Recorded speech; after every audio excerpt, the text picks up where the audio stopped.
Hey everybody, just going to take a quick break from the show to tell you a little bit about Shutterfly. If you're like us, you take a lot of pictures because you have a camera right in your hand all the time. How would you not take a lot of pictures? And we're taking all these pictures, more than we've ever taken in the history of the world.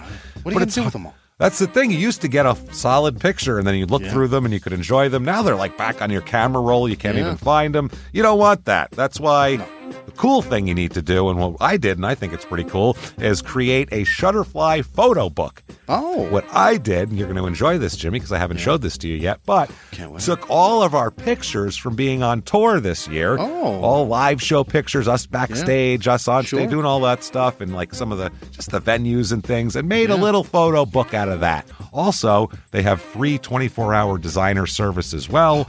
With their 24-hour designer service, a professional designer is going to lay out the book for you for free in just a day. Make something that means something with Shutterfly. Enjoy 40% off orders over $29 with promo code SMALLTOWN. See site for promotional details. And now back to the show. Hey everybody, just going to take a quick break from the show and tell you about Noom. Has Noom helped you? I believe it has. Oh, that's got an app. You can do tracking. It's terrific. It does. Noom builds personal plans that can meet individual needs. That's the thing. Takes into account any dietary restrictions, medical issues, other personal needs. That helps build a plan that works for you. And yes, so I know that you've had your own personalized program here that you've been working on. And it's weight loss This is weight loss results that last. They stick around because you get yourself into a lifestyle change. That's what matters. That's mainly it. You can't just say, I'm going to cut that out for a month and then go back. Do it. That's not what it is. So I'm glad it's helping you. That's great. And it really does. I like the psychology and biology-based approach here. Noom Weight uses psychology. That's why they say losing weight starts with your brain, but it also takes into account your unique biological factors, Jimmy. All of your multitude flora and fauna that goes on inside of you there. Sure, Stay focused on what's important to you with Noom's psychology and biology-based approach. Sign up for your trial today at Noom.com, Noom.com here, based on 3.5-year study of actively engaged Noom users with minimum starting BMI of 25. Individual results may vary. Visit our website for more information. This is a Reese's Peanut Butter Cup sound experiment. We're looking to find the perfect way to hear Reese's so you'll buy more of them. Here we go. Reese's, Reese's, Reese's, Reese's, Reese's. Hey, get out of here, you little stinker. Reese's. Reese's. Reese's. Peanut Butter Cups. That breathy one sounded very creepy, am I right? Before we get to the show, just want to remind you guys about some exciting things. Live shows. Live shows. Chicago, Illinois, December 14th at Lincoln Hall. Get your tickets at lh-st.com.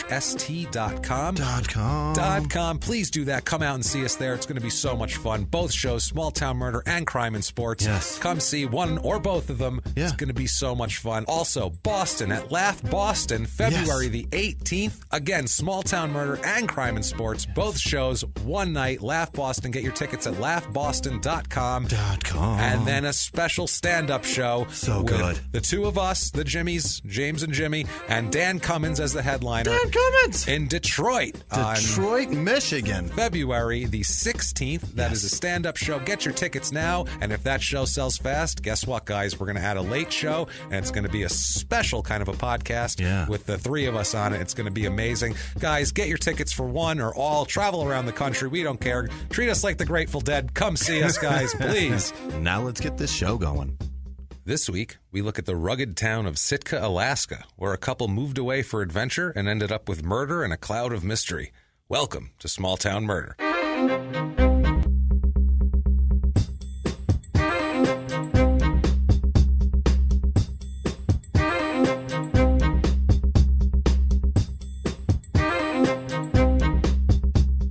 Everybody, welcome back to Small Town Murder. Yay! Yay! Yay, indeed, Jimmy. Yay, indeed. My name is James Pietragallo. I'm here with my co-host. I am Jimmy Whisman. Thank you, folks, so much for joining us this week. Unbelievable. We're excited. We have a crazy story for you and a lot of stuff to catch up on. Yeah. First things first, though, we have stuff. Yeah. We have shirts. So much stuff. And mugs and hoodies and bags and stuff everywhere. Throw pillows and Yes. every damn kind of stuff you could want with our logos and Small Town Murder, Crime and Sports, all of our sayings. You name them, they're on there. They're there. It's there. Go to Crime in Sports. That is crimeinsports.threadless.com. It is threadless, like thread, like in a shirt, less. Like there's no threads. No threads, Right. yes, but there's threads so in the many shirts. threads. We promise you that they won't just fall apart because they're not sewn together at all. So crimeinsports.threadless.com, and you can go there and the whole store's there. Knock yourselves out. You guys have been asking for merch, and we have just been so busy with everything we haven't been able to do it, and it's finally up. So thank you to everybody who's bought stuff already. If you haven't, go there and buy some stuff.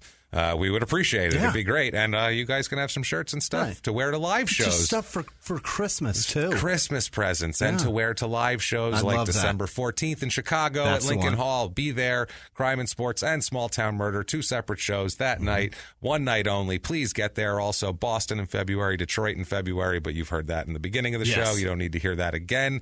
Thank you, folks, for your iTunes reviews this week. What the fuck? Again, a storm, just a tornado of words. I was going to say a tsunami is the word I was looking for, but I wanted a tidal wave of of reviews. And you guys, listen, babe, we're going to hit you with all kinds of weather terminology. You. We have all the weather terminology here. Anything you can imagine, we have it right here. This is really what we're both doing is interning for the Weather Channel. Right, is what we're doing here. This is not. We don't want to talk about murder. Our real goal is to talk about weather and increasingly put a little more weather content in every single show, and eventually it's just going to be 2 hours of weather. I love it. That's it. And if I ever find a weatherman that gets murdered, it's going to be amazing. That's going to be the best show ever. But otherwise, it's just going to be jet streams and things of that nature. So thank you, folks, for the iTunes reviews. If you have not done it yet, please go over to iTunes.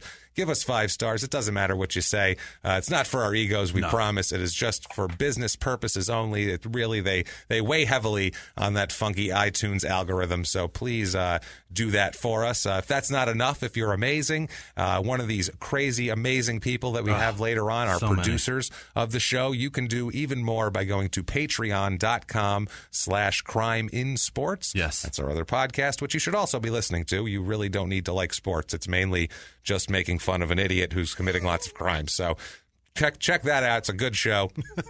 That is patreon.com/crimeinsports there. That's and if you want to make a one-time donation, that is also possible. You can do that. Over there at PayPal, you can just use our email address, crimeinsports@gmail.com. Yes. And you can do that and find us there. That would be wonderful and appreciated, and we'll say great things about you, and Jimmy will butcher your name, no matter how simple it is. Yeah. If your name is Paul, he'll call you Paul. Right. Is it Paul? It's not Paul, Jimmy. That's just Paul. I got Pamela last week. That was Pamela. That was interesting. But so thank you guys for everybody that does that. That we can't tell you how much that means to us. Every dime and penny is so appreciated. We can't even tell you. Thank you guys so much. You really keep the train moving right along. And speaking of moving right along, we're going to move right along here into our disclaimer. Oh, great. Our exciting disclaimer. Guys. How depressing is it, by the way? And we do have to. And it doesn't fucking work. No, it doesn't work. We've had problems. People still get mad at us for things. But we still got to say it. This is a comedy podcast. It is. And it's not a matter of we're not giving you a disclaimer because we say horrible things about dead babies and things like that. That's not what we're about. No. We go out of our way, and we promise this, we go out of our way to not make jokes and not make fun of the victims or the victim's family or anything like that. We say it over and over and over again, and I'll say it again.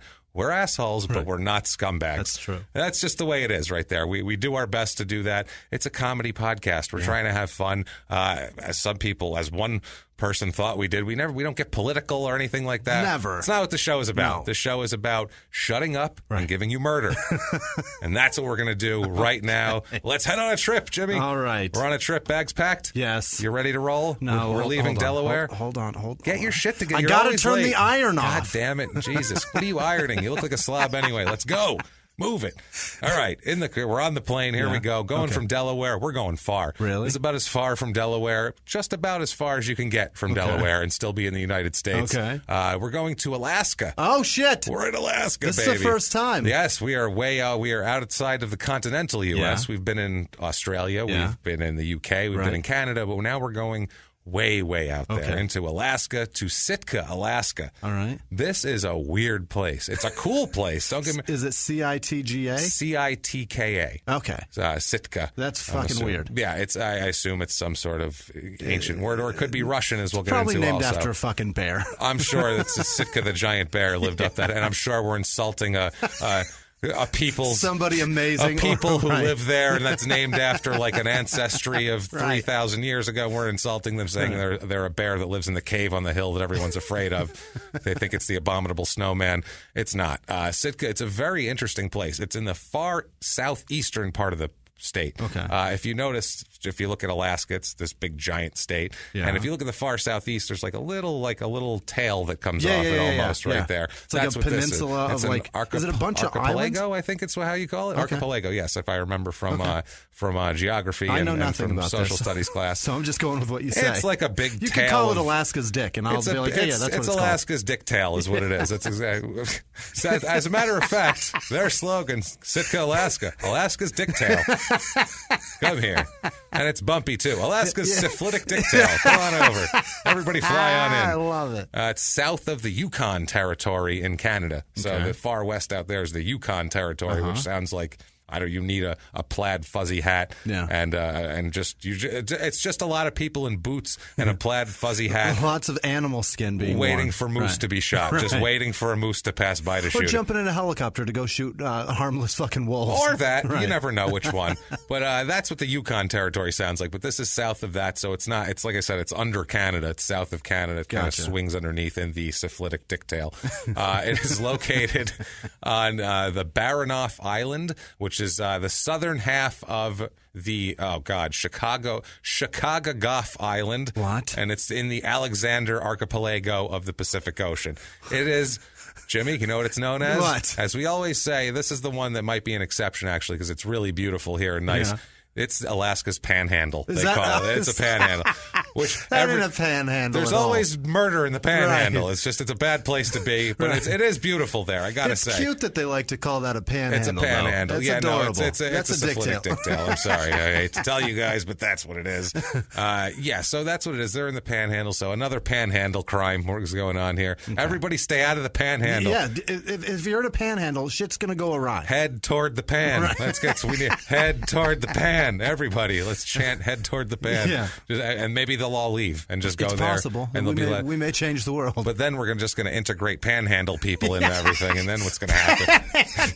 Then what's going to? I don't think society can handle an influx of panhandle people coming into regular society. Jesus, they're in from the panhandle. Right. Oh shit! Hide your daughter.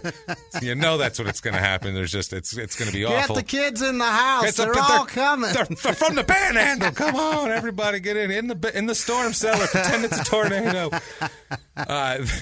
Treating panhandle people like inclement, threatening weather. That's what I'm doing. Everyone in the storm cellar, come on, close it up, lock it.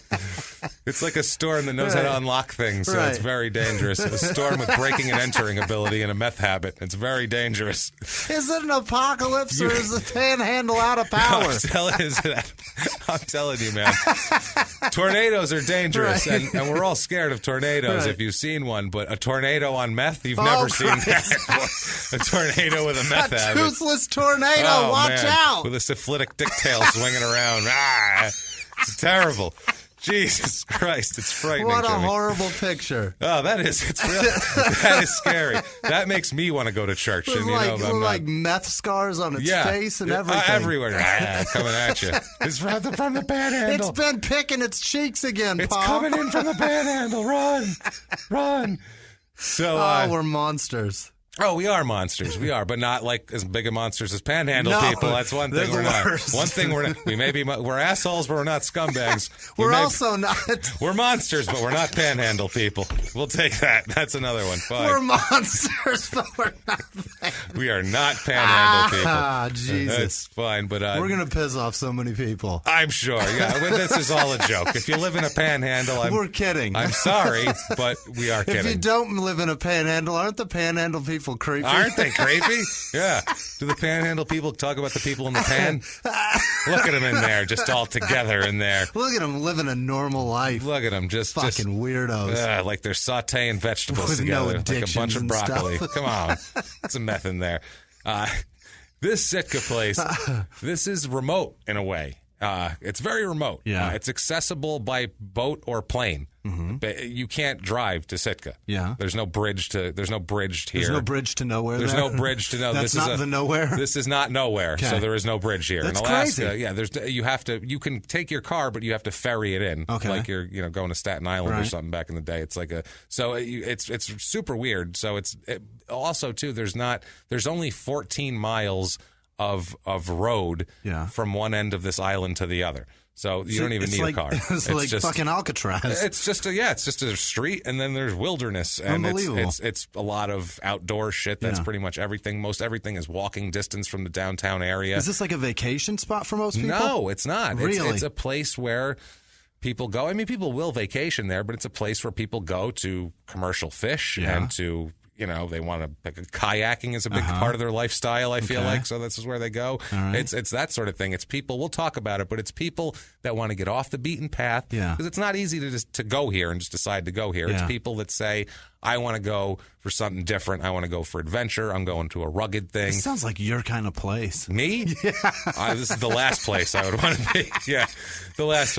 I don't want. James I is don't the want least outdoorsy person I know. Yeah, I don't just want so you anything know. to do. I don't want to camp. I don't want any of this shit. Like, why would I camp? I have a That house. sounds great. Why do I pay for a house if I'm going to sleep outside? We couldn't be more alike and more different at the same time. It's really amazing. Yeah, to me, camping is a homeless fantasy Ah, camp. it's so great. And Jimmy loves it, and I don't get it at all. Like, I'd rather cook food inside. No. Everyone's worried about the cleanliness of a kitchen when they go to a restaurant. Then they go to the woods and they're like, yeah, just stick it on a stick and throw it in the fire. Like, what the fuck are you talking about? A bear could have jammed that stick in his ass Right yesterday. up his you would ass. have no idea. A bear could have, he could have Right. forcibly Right. sodomized another Right. bear with that Right. stick, and now I'm sticking a hot dog in it. I have no idea. This is not Oh, clean. this ballpark is amazing. Jesus Christ. Zip code here. We are behind. Zip code, but it's worth it, though. This is what happens. This is what it's worth it. It had to be said. The zip code here, 99835, area code 907, in case, I don't know, there's a phone in the middle of town that somebody calls you from. I feel like they'd have to crank it up Right. first, like a big hand crank. There's a cable under the ocean back Going- to mainland Exactly. to fucking make your phone call. And it's only going to the Yukon territory, too, so it's not really out there. So weird. This place, it's a consolidated city borough, it's Okay. called, okay? So it's a technical area is huge of Sitka. The technical area is 2,870 square miles. My fuck. Which is batshit. A Yeah. lot of that is water, too. Yeah. It's just this big thing An around it. uninhabitable area. An uninhabitable areas. Yeah, the urban area is Right. 2 square miles. Okay. So that's where there's, people like living that aren't, plotting Yeah. against, Yeah. plotting a revolt against the government or on something of board. that nature. Sure. The slogan, the town slogan, is not come see our syphilitic dicktail. Actually, shockingly enough, it's not. The slogan here is, quote, inspire your imagination. Oh? Refresh your spirit. The beauty of Alaska awaits. My Jimmy. goodness. It awaits. That Jimmy's not sounds part so of it. but sexual. It does sound very sexual. It sounds like you come up here Yeah. and you fuck a halibut right in the face. That's what you do. You grab it by the gills and you tear into that bad boy. Right into its upside down Right, face. man. I feel like that's what they're telling you to do, which doesn't make me want to go there anymore. I got to be honest with you. You are getting a lot today. You are everybody. so funny, man. What are you doing today? I'm So ornery today. I've had so 2 many hours of jokes sleep. with your quick facts. Jesus. Terrible, man. The current name of Sitka is actually derived from an old name, which I knew before. It's from the Tlingit. I've been having a hard time saying this. It's from a Tlingit word, which the Tlingit were the people there that I insulted earlier by saying they were a big bear. Yeah. That's who I was talking about. It means people of the outside of Baranof Island, which is just very specific. That's not, there's no metaphor there. It's like those people are in that exact geographic location. Yeah. So that's what we're calling them. Okay. Pretty basic stuff here. It's originally settled by Russians in 1799. Is that right? Oh, yeah. This used to be Russia until we bought this place. Okay. This used to be Russia, so it's settled in 1799. Did I just learn that we bought Alaska from Russia? Did I just learn that? Did you not know about that? No, I think I did just learn that. Known as Seward's Folly, Jimmy. Is that right? Yes, because at the time they thought, why'd you buy this big frozen piece of shit? And then they went, oh, fuck, there's oil here. Lots of it. Wow, this is great. All right. So this was a great purchase. There's all sorts of shit up here they just hadn't looked for yet. So it was one of those things. And then the Russians arrived. The Russian-American Company, it was called. It was a company chartered by Tsar Paul I. Okay. So, so that's very Russian if the Tsars are involved in it. In June 1802, this is Tlingit. I have such a hard time saying that. Well, Warriors. it's because there's a T and an L. They don't you go can't together. Do that. Tla, what the hell kind of sound is that? You only put those together when it's a model of a car. Outside of that, you don't put T and L together. I wonder if it's like Tlingit or something, and I'm saying it wrong. I'm sure I'm saying it wrong. I'm sure we are. I'm going to call it Tlingit because that's easier to say. Okay. So they destroyed the Russian settlement. They killed a bunch of the Russians. Nice. A few of the Russians left. Unfortunately for the Tlingits there, they came back and wiped them out pretty much, and then they had to run away. They had more. Yeah, there wasn't good. They had more Russians. They came back. Sitka was the site of the transfer ceremony for the Alaska Purchase. Oh. Actually, when we purchased Alaska in 1867, it was the site of it. Russia was having a hard time. They just lost a war, and they were broke, basically, and they needed some money, and that was some quick influx of cash they could get, so they did it, sold it. There we go. The cost to purchase the Alaska, too, a bargain, honestly. Really? This is like a mid-range house in L.A., $7.2 million.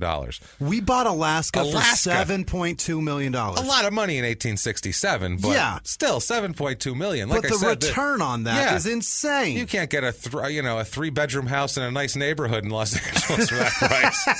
And it's like... And you bought a whole fucking state. State that's the size of half the goddamn country. It's enormous. It's the biggest fucking state in the country. It's enormous up there. Yeah, if you look at an actual size map, you're like, Jesus Christ, that thing is huge. $7.2 million. $7.2 million. So that's not bad here. Gold mining and fish canning paved the way here. That's what initially brought everything going on in 1937. The Navy, the U.S. Navy, established a seaplane base there. It was the first seaplane base. Then they also had a fort up there, and then they abandoned it and deactivated everything in June of 1944 when we, decided we didn't need seaplanes up there anymore. Sahara Desert fart fact of the week. The driest fact I could find. Least interesting. This is quickly becoming my favorite one. I'm enjoying this myself. I like finding a boring fact. I'm like, that's terrible. That's great. Sitka is the 6th largest port by value of seafood harvest in the entire United States. Say that one more time. It's the 6th largest port by value of seafood harvest. Okay. So it has the most money worth of sixth most money worth of seafood that comes into there. All right. A lot, because there's a lot of halibut and shit like that. In the United States. All right. Not the world, Jimmy. That's why it's, if it was the world, that would not be the fart fact. That'd be actually interesting. It's just the 6th in the U.S. Right, it's number 6. Who gives a shit? Yeah, it's not that much. Right. They had oil, and in 2010, a Texas company, S2C Global Systems, announced that it was moving. They had a plan to ship between 2.9 and 9 billion gallons of fresh lake water a year to the west coast of India. That was their shipping water from there. It was supposed to be this huge deal that Sitka could end up earning up to $90 million a year in revenue. Yeah. This great thing, and in 2013 it fell apart and never happened. So sorry, Sitka. Keep your goddamn lake water. Sitka was named one of the top 20 small towns to visit in 2013 by Smithsonian Magazine. How about that? It's gorgeous. The pictures are it's unbelievable. Really? I mean, Alaska's unbelievably beautiful, Yeah. and this place is like as pretty pretty as anything I've seen in Alaska. Really? It's just gorgeous. People there. Let's see how many people are enjoying this beautiful niceness here. Population 8,863. Of course. So decent amount of people actually. It's actually one of the higher populated cities in Alaska. That's pretty impressive. There's only a couple. It's that far removed from everything. But it's not that cold. That's why. Oh, it's not that cold there. When you look at like record temperatures are like -2. Okay. You know, and that's things the like record? that. That's like the coldest it gets? And like, you know, in like March or something, whereas, you know, you look at somewhere else northern, it's going to be -30. So it's temperate for Alaska. It's as warm as you're going to get here. Population density, this is awesome. This is how many people per square mile. Average in the U.S. is 91, and that's taking into account the middle of where there's nothing in Montana and all that shit. Here, 3. 3 people per square mile. Wow. That's how much it is. That's amazing. That's crazy. That's that whole area, not the urban area where most people are anyway here. Median age is pretty close, but within a year of the average. It's 38.5. Male and female population, usually 51% female. It's flip-flop this week, 51% male. It's about normal, but I'd expect more because there's a ton of outdoor kind of rugged, not that women can't do it, but they're more attractive usually to mountain dudes and dudes that are just like, we'll talk about the guy we're going to talk about this week was a guy who was just like, that sounds cool. I want to go on an adventure and live in Alaska and do some fishing or some crazy shit like that. So that's what people do here a lot of times. It's they come and go. There's a bit of a transient population here also. By transient, I don't mean they're like homeless. I mean they're just moving in and out a lot here. Married population's about normal. It's 52%. So nothing crazy in the in any of the numbers when it comes to that. A little higher divorce rate than normal. I don't know why. I think it's just bleak and people run away because it's like Shining or something. I don't know. Or they just figure out marriage sucks. Marriage, and they're like, a couple more of them do up there. It's pretty. This marriage sucks. I'm leaving. The this water's place is super beautiful. blue. I'd rather beat to it than I'm fuck getting you. the fuck out of here. Yeah, let's get or out not of here. Fuck you. Yeah, either one. We don't care. Race of this town here. Pretty. It's average actually on the white side. It's 63.5% white, which is within 1% of the norm of the average in the country. 0.99% black. Just get like 1 or 2 more. Get that whole percentage. Make yourself at least look a little bit, get like a we're solid inclusive. percentage in. A solid 1% in, guys. Asian 5.92%, which is a little above the average, which is what you'd expect on the West Coast there of anything. Native American is 15%, which is way higher than the 0.66, which is normal. Which is what you'd expect. To own it, so. They used to have it. A few of them snuck back in apparently after the Russians bombarded them. 5.2%, 5.62% Hispanic. Okay. So it's actually more. There's more diversity there than I would have thought there was actually here. 32% are religious here, which is well below the 50%. I didn't expect that. Yeah, there's no religion needed out when you're halibut fishing on the. They just didn't need it. They're like, we're fine. And it's 8% Catholic, almost 4% LDS, that sort of thing. 0.0% Jewish, 0.0% Muslim. They are not moving to Alaska. It's another snow state though. Sorry. So there's LDS there. We can hide. Yeah. For sure. Hide. Come on, get down there. Hide under the cover of white. Yeah, exactly. They'll never see us. I swear. It's very white here. So voting-wise, about 54% Democrat, about 45% Republican. Unemployment rate here is actually lower than the average, which is good for them. Household income here is higher. Normally, it's 54,000 is the normal. 63. It is 69,600. So a little bit higher here on that. The housing, but is higher. everything costs a lot. You know what I mean? So you got to make the fucking wages high. There is 8 times the agriculture, forestry, fishing, hunting jobs as normal here. So there's a lot of outdoor stuff here. Also a lot of health care, which is, I don't understand why. They need it. They need it apparently. All that outdoor a lot of frostbite. Cost of living here, and you'll find out why the salary is high. Cost of living here is a 134, as 100 being the par average as we do.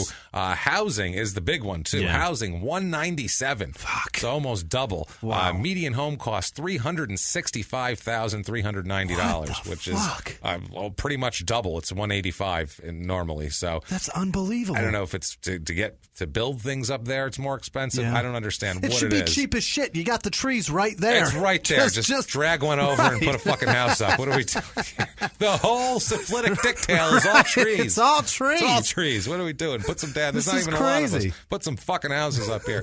The houses, a good portion of them, 30% of them are between $300,000 and $400,000. Fuck. That's the biggest percentage of houses there. And if we've convinced you that the only place to live is in the Alaskan syphilitic panhandle of Alaska, we have for you the Sitka, Alaska Real Estate Report. Let's do it.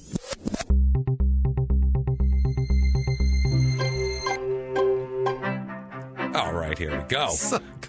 I found your average two-bedroom apartment is going to be about $1,203, which is actually almost $200 above the national average. I found a two-bedroom, two-bath, 1,100 square foot, nice little house, small little starter house. It's on Halibut Point Road. Oh, Jesus. So you know it's official here. A steal at $270,000. My Christ. Little pricey there. I found a three-bedroom, three-bath. You want to spread out a little more, 2,500 square foot house here, $464,500. It's just an average house. It's a little bit bigger inside, but $500,000. It's nice. And then I found, if you want to really stretch out, you had a good day fishing. You know, you're raking it in. I fucking hope so. Your gold claim is paying off over here. You can go for this house here, a 5-bedroom, 3-bath, 3,100 square foot. That's a great house. Beauty. Oh, it's a beauty too. It's gorgeous looking. $569,900. You could buy a good portion of Alaska for that in 1867. That is way expensive by a lot of the states. For $7.2 million is what the whole thing costs. Whole thing. And you can buy one house for $500,000. Panhandle and all. Sweet, Pete. That's crazy. Things to do here. I always check on their Facebook page to see what they have. They don't update that very regularly, so there's not a lot on there. But I did find out that 2 of my Facebook friends have been to Sitka, Alaska, which is a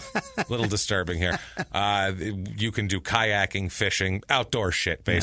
They have the Sitka Salmon Derby. All set for May 26th to June 3rd of 2018. Catch prize-winning fish in the sparkling waters of Sitka. Cash prizes awarded, sponsored by the Sitka Sportsmen's Association, the Sitka Salmon Derby on Facebook. So follow that. Those salmon up there are so fucking big. A friend of mine runs fishing excursions up there from, he lives in Idaho. And it's people pay a fortune to go up there and get good. It's so much money. It's like $3,000 for a week. It's crazy. But they fly in and then you go fishing and you come home with like 50 pounds of fish. Yeah, shitloads of good fresh fish from up there. It's only like 3 fish. That's it. Yeah, that's all it is, man. It's crazy. Crime rate, what we're interested in here. Property crime, slightly above the national average, not too much here. Violent crime, murder, rape, robbery, assault is about 20% above the national average. But that's a little misleading because as far as violence goes, this town, from what I saw and the stats I saw, had 1 murder between 2002 and 2015. Wow. So that's a long time to go with 1 murder. I mean, shit, you'd kill someone by accident. On purpose, accidental on purpose a couple times. Chicago, it's 1 right now. Chicago has had 3 murders already today. That's while we're doing this. So 1. So it's not bad there. So it's a safe kind of a town. It's for it's for a different type of person. It's not for everybody.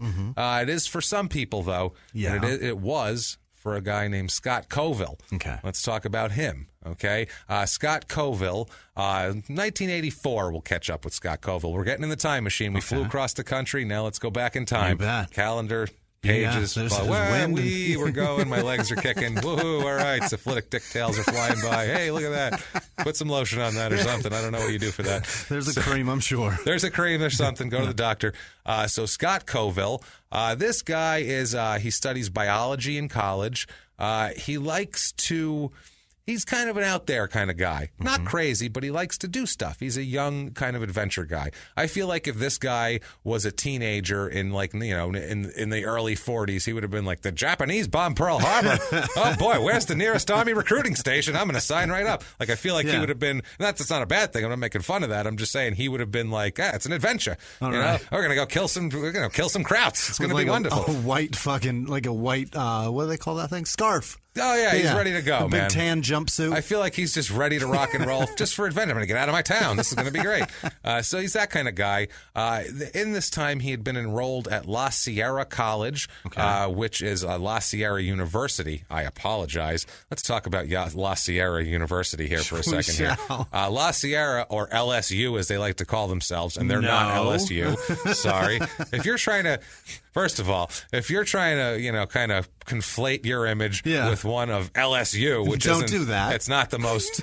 That isn't the most, top of the shining academic mountaintop right there to say, oh, I want to be them. It's a Seventh-day Adventist school. Oh no! Yes, a nonprofit college here. It's in Riverside, California. So right there, Jesus Christ, Riverside is a fucking nightmare. I have talked much shit about Lincoln, Nebraska.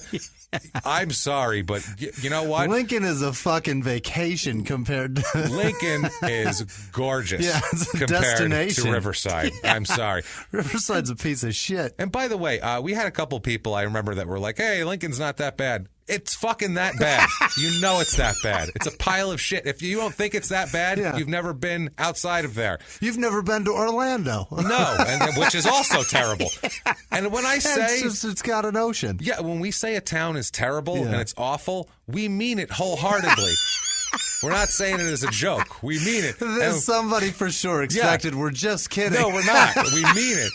And it's not your fault. It's not your fault. We're not saying that the town is dumpy because of you. We're not saying that. We're saying that everywhere sucks. Right. There's like 3 nice places in the entire country.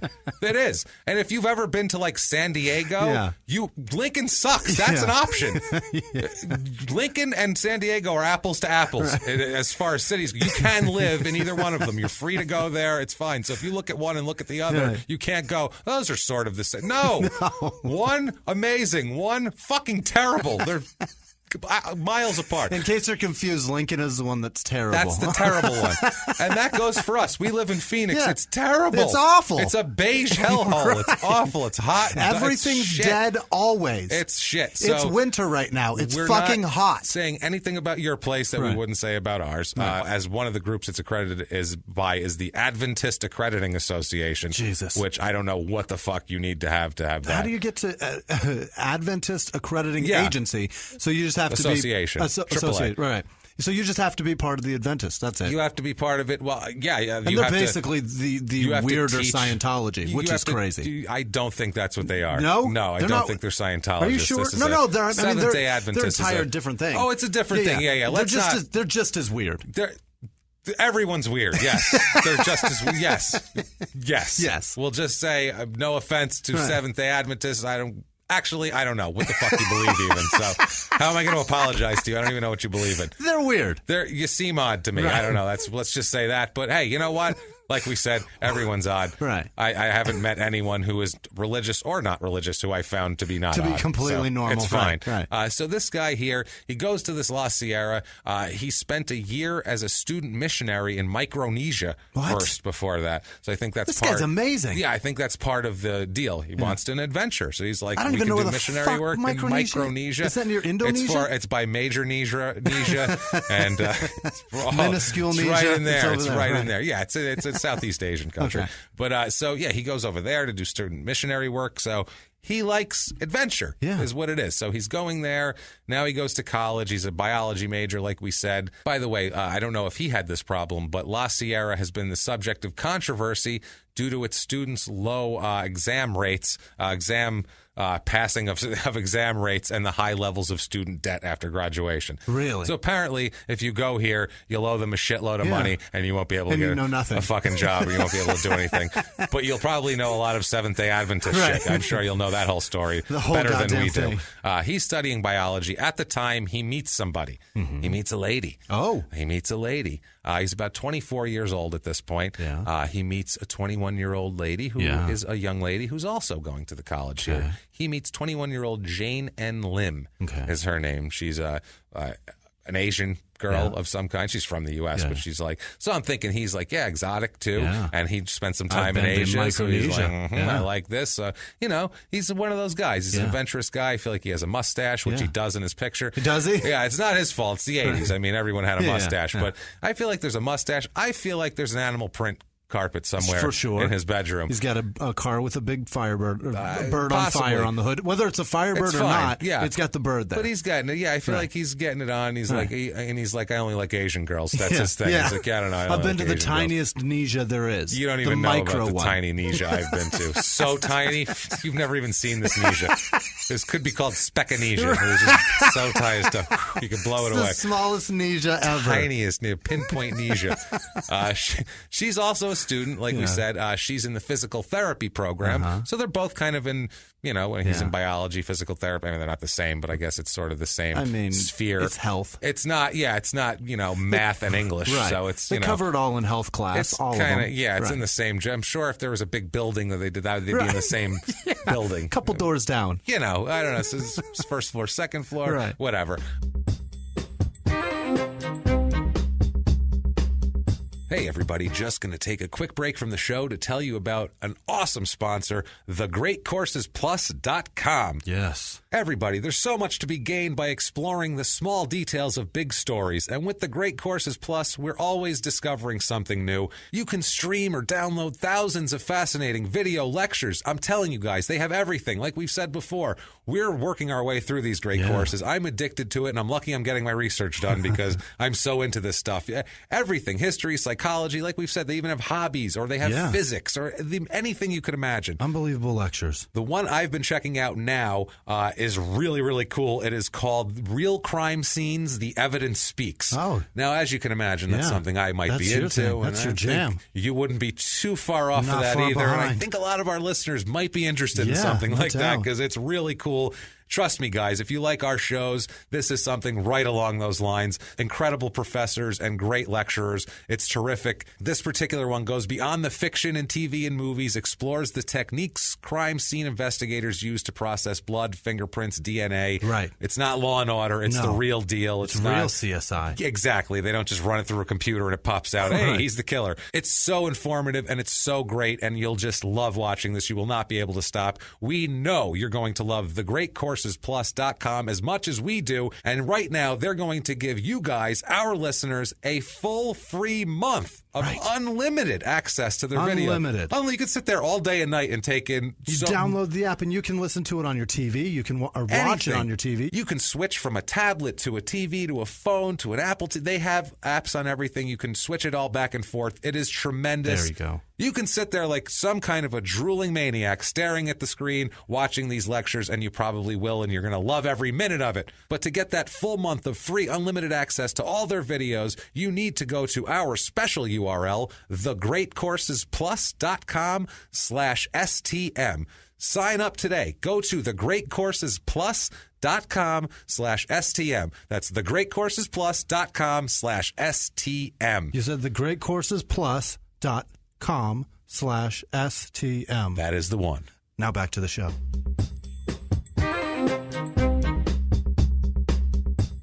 Jane, like we said, is 21 years old. She grew up in California, too, just like him.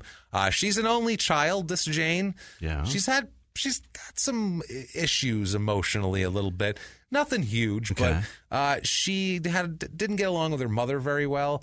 Had some issues with mom. Okay. And a lot of girls have this, too, from what I've seen. Teenage girls, I always hear this from women who are like, oh, Jesus, teenage girls, they hate their mothers from this time. It's always the thing they say is like teenage girls like their fathers when they're teenagers. They hate their mothers. And then later on, they figure out that they become friends with their mothers and blah, blah, blah. Then they get along. That's kind of the typical thing, I guess. But here it was a little more than that.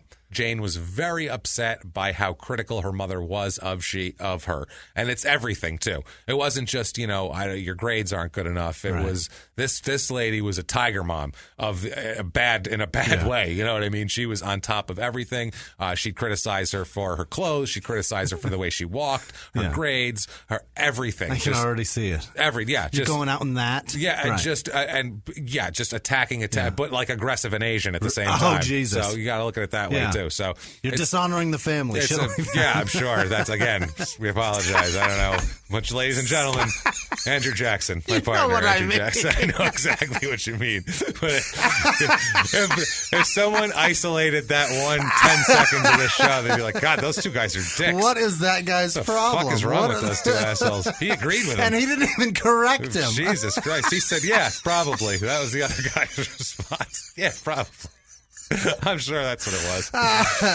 Oh, man, just yelling at her. So I always picture, whenever I picture an older Asian woman yelling at their daughter, I picture Margaret Cho's stand-up act of her mother yelling at her. That's all I can imagine ever. I saw that when I was a kid. So anyway, like I said, she's an only child, and her mother is just going to mold her like a little lump of Play-Doh. Okay. A lump of Play-Doh? Play-Doh. Right. Yeah, Play-Doh's the worst. I mixed two things up there, like a syphilitic dicktail she's going to make her. It's going to be beautiful. People who say Play-Doh also say milk or pillow. Fuck you. Oh, God, stop saying that. Those are not. That's not a word. And stop mispronouncing spaghetti on purpose. Stop that. If I hear an adult say spaghetti, I'm punching him in the fucking throat. I swear to God, I will choke you down. That's amazing. You're going the fuck down. So Jane basically she tried to get through it with her mother, just tried to get out of her, as people do when they kind of have an overbearing parent like that. She liked her dad. Her dad was very nice to her. And it's usually that. Yeah, well, I'm sure that her mom was overrunning the father too. Sounds like she's in charge of the household and she's telling everyone what to do and how to do it and when to do it. And then when mom goes away, dad says, I know your side. I understand. I'm with you. Let's go get ice cream. Right. Yeah, so she loves dad. Let's calm down here. Yeah, I know. We both what a bitch, right? Yeah. Oh, Jesus, that one, right? Ooh, boy. You believe I'm married to her? It's just cheaper to keep her. Grounded, whatever. Let's get ice cream. Yeah, you have no idea. She would savage me in divorce court. Savage me. See how mean she is to you? Think about what she would do to my checkbook. Oh, super aggressive, I'm telling you. You think we're Asian? She's even more aggressive and Asian, trust me. So she will fly a plane into our own house. That's right. She just to make sure. That's how it got. Okay, we've gone. We obviously did that on purpose because we obviously, so there you go. That's the end of that. We won't make fun of Asians for the rest of the show, we promise. We promise. So, and this is, I know people like you can totally tell, people like this too. Like, of course. I remember knowing kids like this. I know white women like this. I remember so many. My grandmother is like this. Yeah. My grandmother's 100% like this. Fuck. Oh my God, she, and this is kind of both of them, but mainly Italian grandma, mainly Nazis won't rape me grandma. She was aggressive with this shit, like with everything. Everybody, mainly how they look, what's wrong with you, what are you thinking, why are you looking like that? She'll just tell them like to this day, she'll tell my mother, she go, Ma, you look fat today. She'll just say it, and you're like, look, what the fuck is that? I don't say that to people. My mother's like 60 years old. She's like, you look fat today. Like, thanks, Ma. But she doesn't care. Yeah. She'll say, oh, Ma, what's wrong with you? Why do you look so terrible? Like things like that. But not, are you sick? She'll be like, oh, what are you doing? What's She's wrong not saying you look tired. You just look terrible. And if you're a man, she'll blame your wife because she hasn't. Has she been cooking? Do you have enough food? Like I can. I can get food. Like it's like I'm a plant. And has she been giving you the Miracle Grow in the water? My God, Jesus Christ, man. So that's crazy with her. She's nuts. So I want her to make me rigatoni. Oh, you'd love it. You'd love it. It's great. You want her to do anything because she's hilarious. Yeah. She's hilarious. I'll tell you a story at one point about when they rented my grandmother a porn, which is probably the greatest thing I've ever. Do you want to hear it now? I have to. How can you? Out there now. I'm sorry. Sidetrack for one moment. Yeah. On grandma if you don't care about my 90-year-old Italian grandmother watching a porn and her reaction to it, then move on in about a minute. But otherwise, lock and load because this is fucking terrific.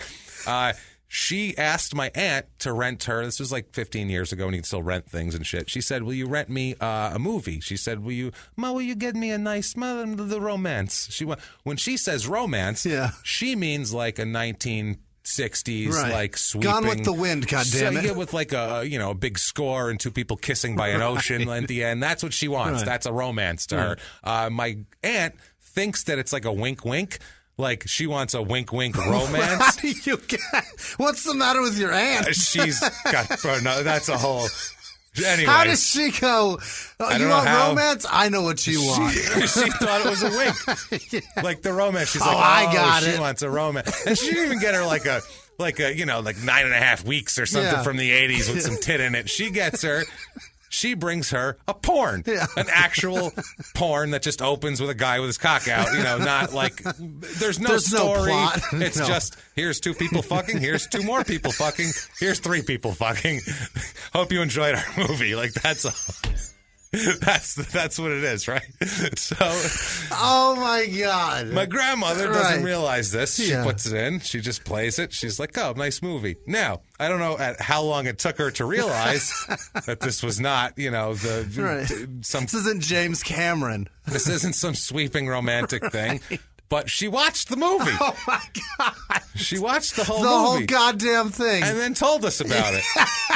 And she said, and her take from the whole thing was, she said, I can't believe you do that. My wife, just with the people, it's so dirty and blah, blah, blah. She says, but I noticed one thing.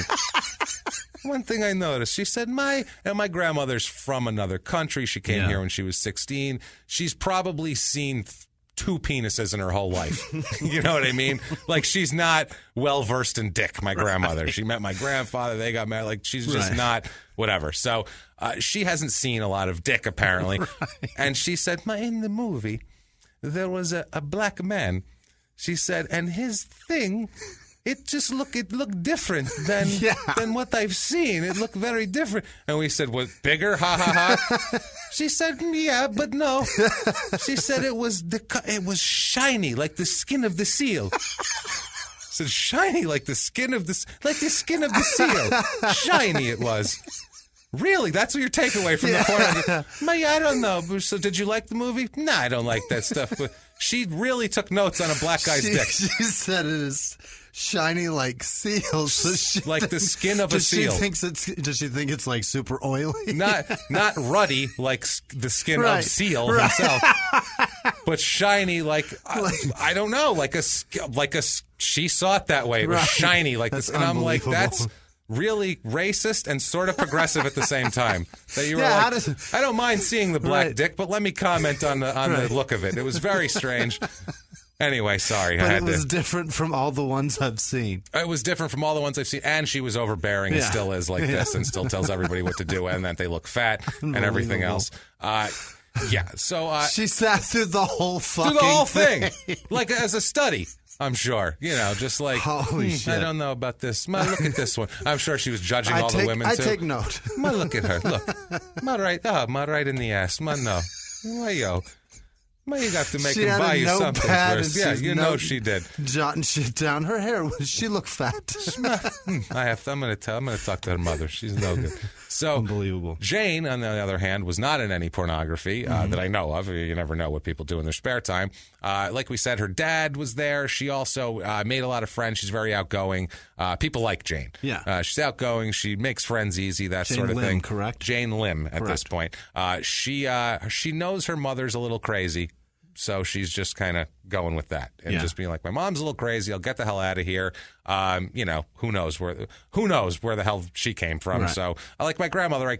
She came from an insane environment. So I'm like, yeah, obviously she's crazy. She's actually more sane than she should be, honestly, if you think about it. So it's like, that's fine. We would be. If my fear growing up is being forcibly raped by a soldier. By Nazis. But by Nazis. Not just soldiers. Not just a soldier. Fucking Nazis. Fucking Nazis. Like, occupying Nazis. I don't know that I could ever envision sex being fun. No, ever. Not to mention she's like, second youngest of 10, all that sort of thing. And she's watching out for other children in her family. The men had to run to the hills from Mussolini and shit. It's fucking nuts. Like, that's a completely crazy way to fucking live. I can't even imagine. So, that sort of thing. Anyway, she feels the same way. Who knows how my mom grew up, the whole deal. Anyway, 1983, she graduated and she got right the hell out of here and goes to Riverside, goes to La Sierra College to kind of just get away from mom for a minute. And it's that thing where it's close enough she could drive home, but it's not close enough to where she can't come home on the way. Right. She can't just stop by on her lunch break. Exactly. Right. So it's like, it's enough distance. It's that sort of thing here. Put some elbow room between us. Exactly. She was interested in the physical therapy. She wanted to be like a sports-related physical therapist. That sort of thing is what she was into. Really good in school. I will not make an Asian joke about this, but very, very good academically. Correct. Very good socially, just having a good time in school, doing her thing. She meets Scott. Yeah. Scott likes her a lot. But isn't real aggressive with her. He plays it cool because she's kind of very social, and he doesn't want to be like, hey, you want to be my girlfriend? And she's like, I'm just hanging out. So he didn't call her a spinner or something. Yeah, no, he was just like, I'm going to be cool for a little bit. I'm going to lay back on everything and, let her come to me. He threw the word babe into conversation somehow. Listen, for sure. Babe. Yeah. And there she was like, I kind of like that with that mustache. That's so sweet how he called me babe. If he didn't have the Firebird, I wouldn't be into it. Yeah. But that Firebird and the mustache. Somehow makes babe tolerable. And the babe together, it's kind of good. Kind of fucking good. I got to be honest with you. Then he flips that fucking scarf. He's still wearing the scarf. He's still always wearing the scarf. Why are you wearing that? It's like Listen, babe. Listen, babe. Check it out. This is my fishing scarf. Don't worry about it. It's all right. Listen, babe. I love it, babe. So they hung out. They'd go on campus. They'd hang out. They were like friends, basically. And he liked her like every male-female friend couple. The man wants to have sex with her, of course, obviously, unless there's the opposite of physical attraction and she's buying him things. Either one. Someone's buying somebody something in that if there's an unattractive, if there's a non-balance of attractiveness. There's a benefit in every relationship. There's something. So that sort of thing. He's wanting to get close to her and she just thinks he's a nice guy. So that seems to be the benefit. However, though, they hang out a lot and they do their thing and shit progresses, and they start to actually kind of, be together and sort of be boyfriend, girlfriend. Working out. Everything's working out when it comes to that. He's got her as a girlfriend. Scott and Jane are an item here. He kind of loses interest in school, though. That's the thing here. He doesn't really give a shit about school anymore, which is strange because it's in '86. It's like his third year in school. He's like a junior. I don't know if he had bad grades. It wasn't gonna, wasn't on pace to. I don't want to say rate. That's not the right word. On pace to graduate. So he just decides in '86 he's going to drop out of school. That's not good. Drops out of school in '86. 3 years in and you're going to drop out now? You're going to drop out. His parents are pissed. Oh, I'm sure. Number one, because they just paid for 3 years of nothing. For now. nothing. Thanks a lot, asshole. And number two, they want him to finish his fucking schoolwork because they're good parents. And they want him to goddamn have a decent life and, whatever. If your kid goes to 3 years of college, you're like, Jesus. Just finish. One more. What's finish. the problem? I'll take you to class. Just finish. God damn it. But Scott... Like I said, he was like, please somebody bomb Pearl Harbor because I got to get the fuck out of here. Like, he wanted an adventure. And in the 80s, there wasn't much adventure to be had. It's not like it was the 1880s. You could be like, I'm going to head out to Deadwood. You know what I'm saying? I'm going to go sit down at Al Swearingen's place at the Gem. We're going to slang back a drink here, and you're not going to get any of this shit again. God damn this it. one so much. Fucking Jesus, Jimmy. I can't talk about Seth Bullock and Swearingen getting together to figure out what's going on with the Bella Union. I can't talk about anything and like I have that. every one of them, and they're yours. Oh, I can't talk about Charlie Utter kicking the shit out of the guy in the street who killed the prostitutes. I can't talk about anything with you, Jimmy. It was the most beautiful thing in the world. He kicked him right in the ass, right there, put him in the mud, beat his ass good. It was excellent. It was amazing. It really was. It was as good as when Omar turns his shotgun on someone and won't tell him where the stash is, and they say, I don't know where it is, and he goes, really? And points his gun down at their knee, and if they tell him, then it's fine, but if they shrug, he goes, all right, boom, and shoots their kneecap off. And that's gangster shit. That's what he says. And then they go, all right, it's up there. It's this thing. He doesn't even say shit. He just points at it like, want a knee anymore? It's perfect. So that's the same type of thing. Things you don't understand is what I'm getting at. So, it makes sense, though. That's a good place to aim it. It is a good place. Scott, it's perfect. Yeah, it makes people think about it. Yeah. And if it's Omar in front of you, go, he will shoot. His known for this. He is not. This is That's his what I'm MO. told. This is what everyone has said. There's several people limping around due to this very procedure here. So, I think it's not good.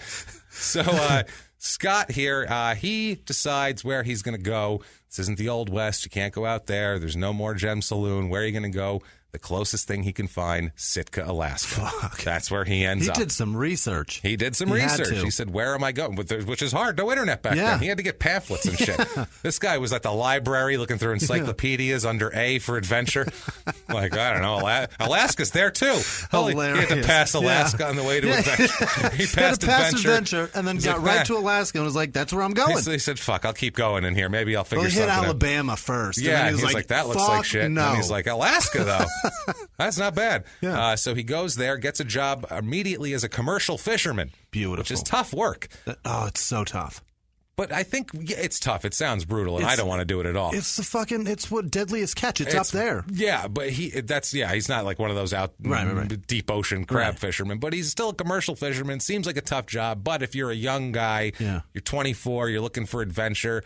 And who knows? I mean, I'm sure he likes to go out and party with the guys after work, and it's a good time. I mean, I guess that if that's what you're into, It seems like I said, it seems like he probably should have joined the Army. Yeah. Like, I think he would have had fun with that. Like, I think he would have liked it. He might have been, Vandekamp commercials does not look glorious to me. You know does what I mean? not. You're right. That old man looks beaten. He looks, the Gorton's fisherman does not look guy. good. Yeah, he doesn't look good. Horrific. No, he's got he looks like the raincoat's the only thing holding him up. He's like, fuck, that guy's 27, by the way. He is. He's 27 years old. That's what Scott will look like after 3 years of commercial fishing. It's very sad. It's very, very sad. It's unbelievable. Then he worked at a pulp mill, the Alaska Pulp Corp, which sounds terrible. It's logging, right? Logging pulp. Yeah. And then he worked at a cannery, which sounds like you would smell like shit when you got out of there, at the Sitka Sound Seafoods cannery, and he canned shit. That's depressing. No. So he went from this is an adventure. Yeah. Working at a cannery is not fucking adventure. You know what I mean? Should have stayed in college, man. Yeah, that's what it is. It's very strange here. It's all the jobs he's doing are a little dangerous. Yeah. They're kind of hard. They're all labor jobs, Yeah. and maybe you should go back to college. Stick it out. He's making decent money while he's doing it, though, because those jobs pay decent because you have to be able to do them, and it's hard to do that. They pay People decent. say it a lot, that college is a waste of time. If you want, like, a good, rewarding career, get a trade job. It's tough. Yeah, it's Keep that in mind. It's fucking hard work. But you'll have like this. If you're a tough guy like this, get a trade job. If you can stick it out for 3 years of college, just stick it out for one more. It's tough. And but don't do this shit. That's what they want you to fucking do. That's what they want you to do, that's Jimmy. true. So that's what mom and dad want you to do. You can only get paid for the time you work if you do that. Yeah. So you never fucking you have to fucking slave for it. People who are wealthy don't depend on, I worked 40 hours this week. This is how much money I made working that. They're sitting on their ass somewhere while their money is being made doing other. Right. Never it's mind. Building. Yeah. These people are working their balls off while people never. So I'm angry and I'm standing up for the poor cannery workers here because I'm pissed off about that. So anyway, he goes there. He's in Sitka, and he actually didn't do much research on it either. He just heard from someone that Sitka was a cool place where he could get a job, and it was beautiful, and it was an adventure, and you want to be a commercial fisherman and all this shit. And he was like, fuck yeah, and he just did it. Just went. Let's do it. So he goes there. Jane stays, though, because she's finishing her degree. And she's like, I'm going to finish school. I'm going to stay in Riverside, as shitty as that is. Right. You go do that. So she stays. She actually finishes her degree because she's got a complete shit that she does. She's one of those people. Because mom will beat her ass. She still hears mom in her head, I'm sure. They keep in touch while he's up there, though. That's great. They keep in touch. They correspond. They call. They write. The whole deal. They're having, and apparently it's working out long distance even. They're planning on being together when she graduates. The whole deal. She graduates in summer of 87.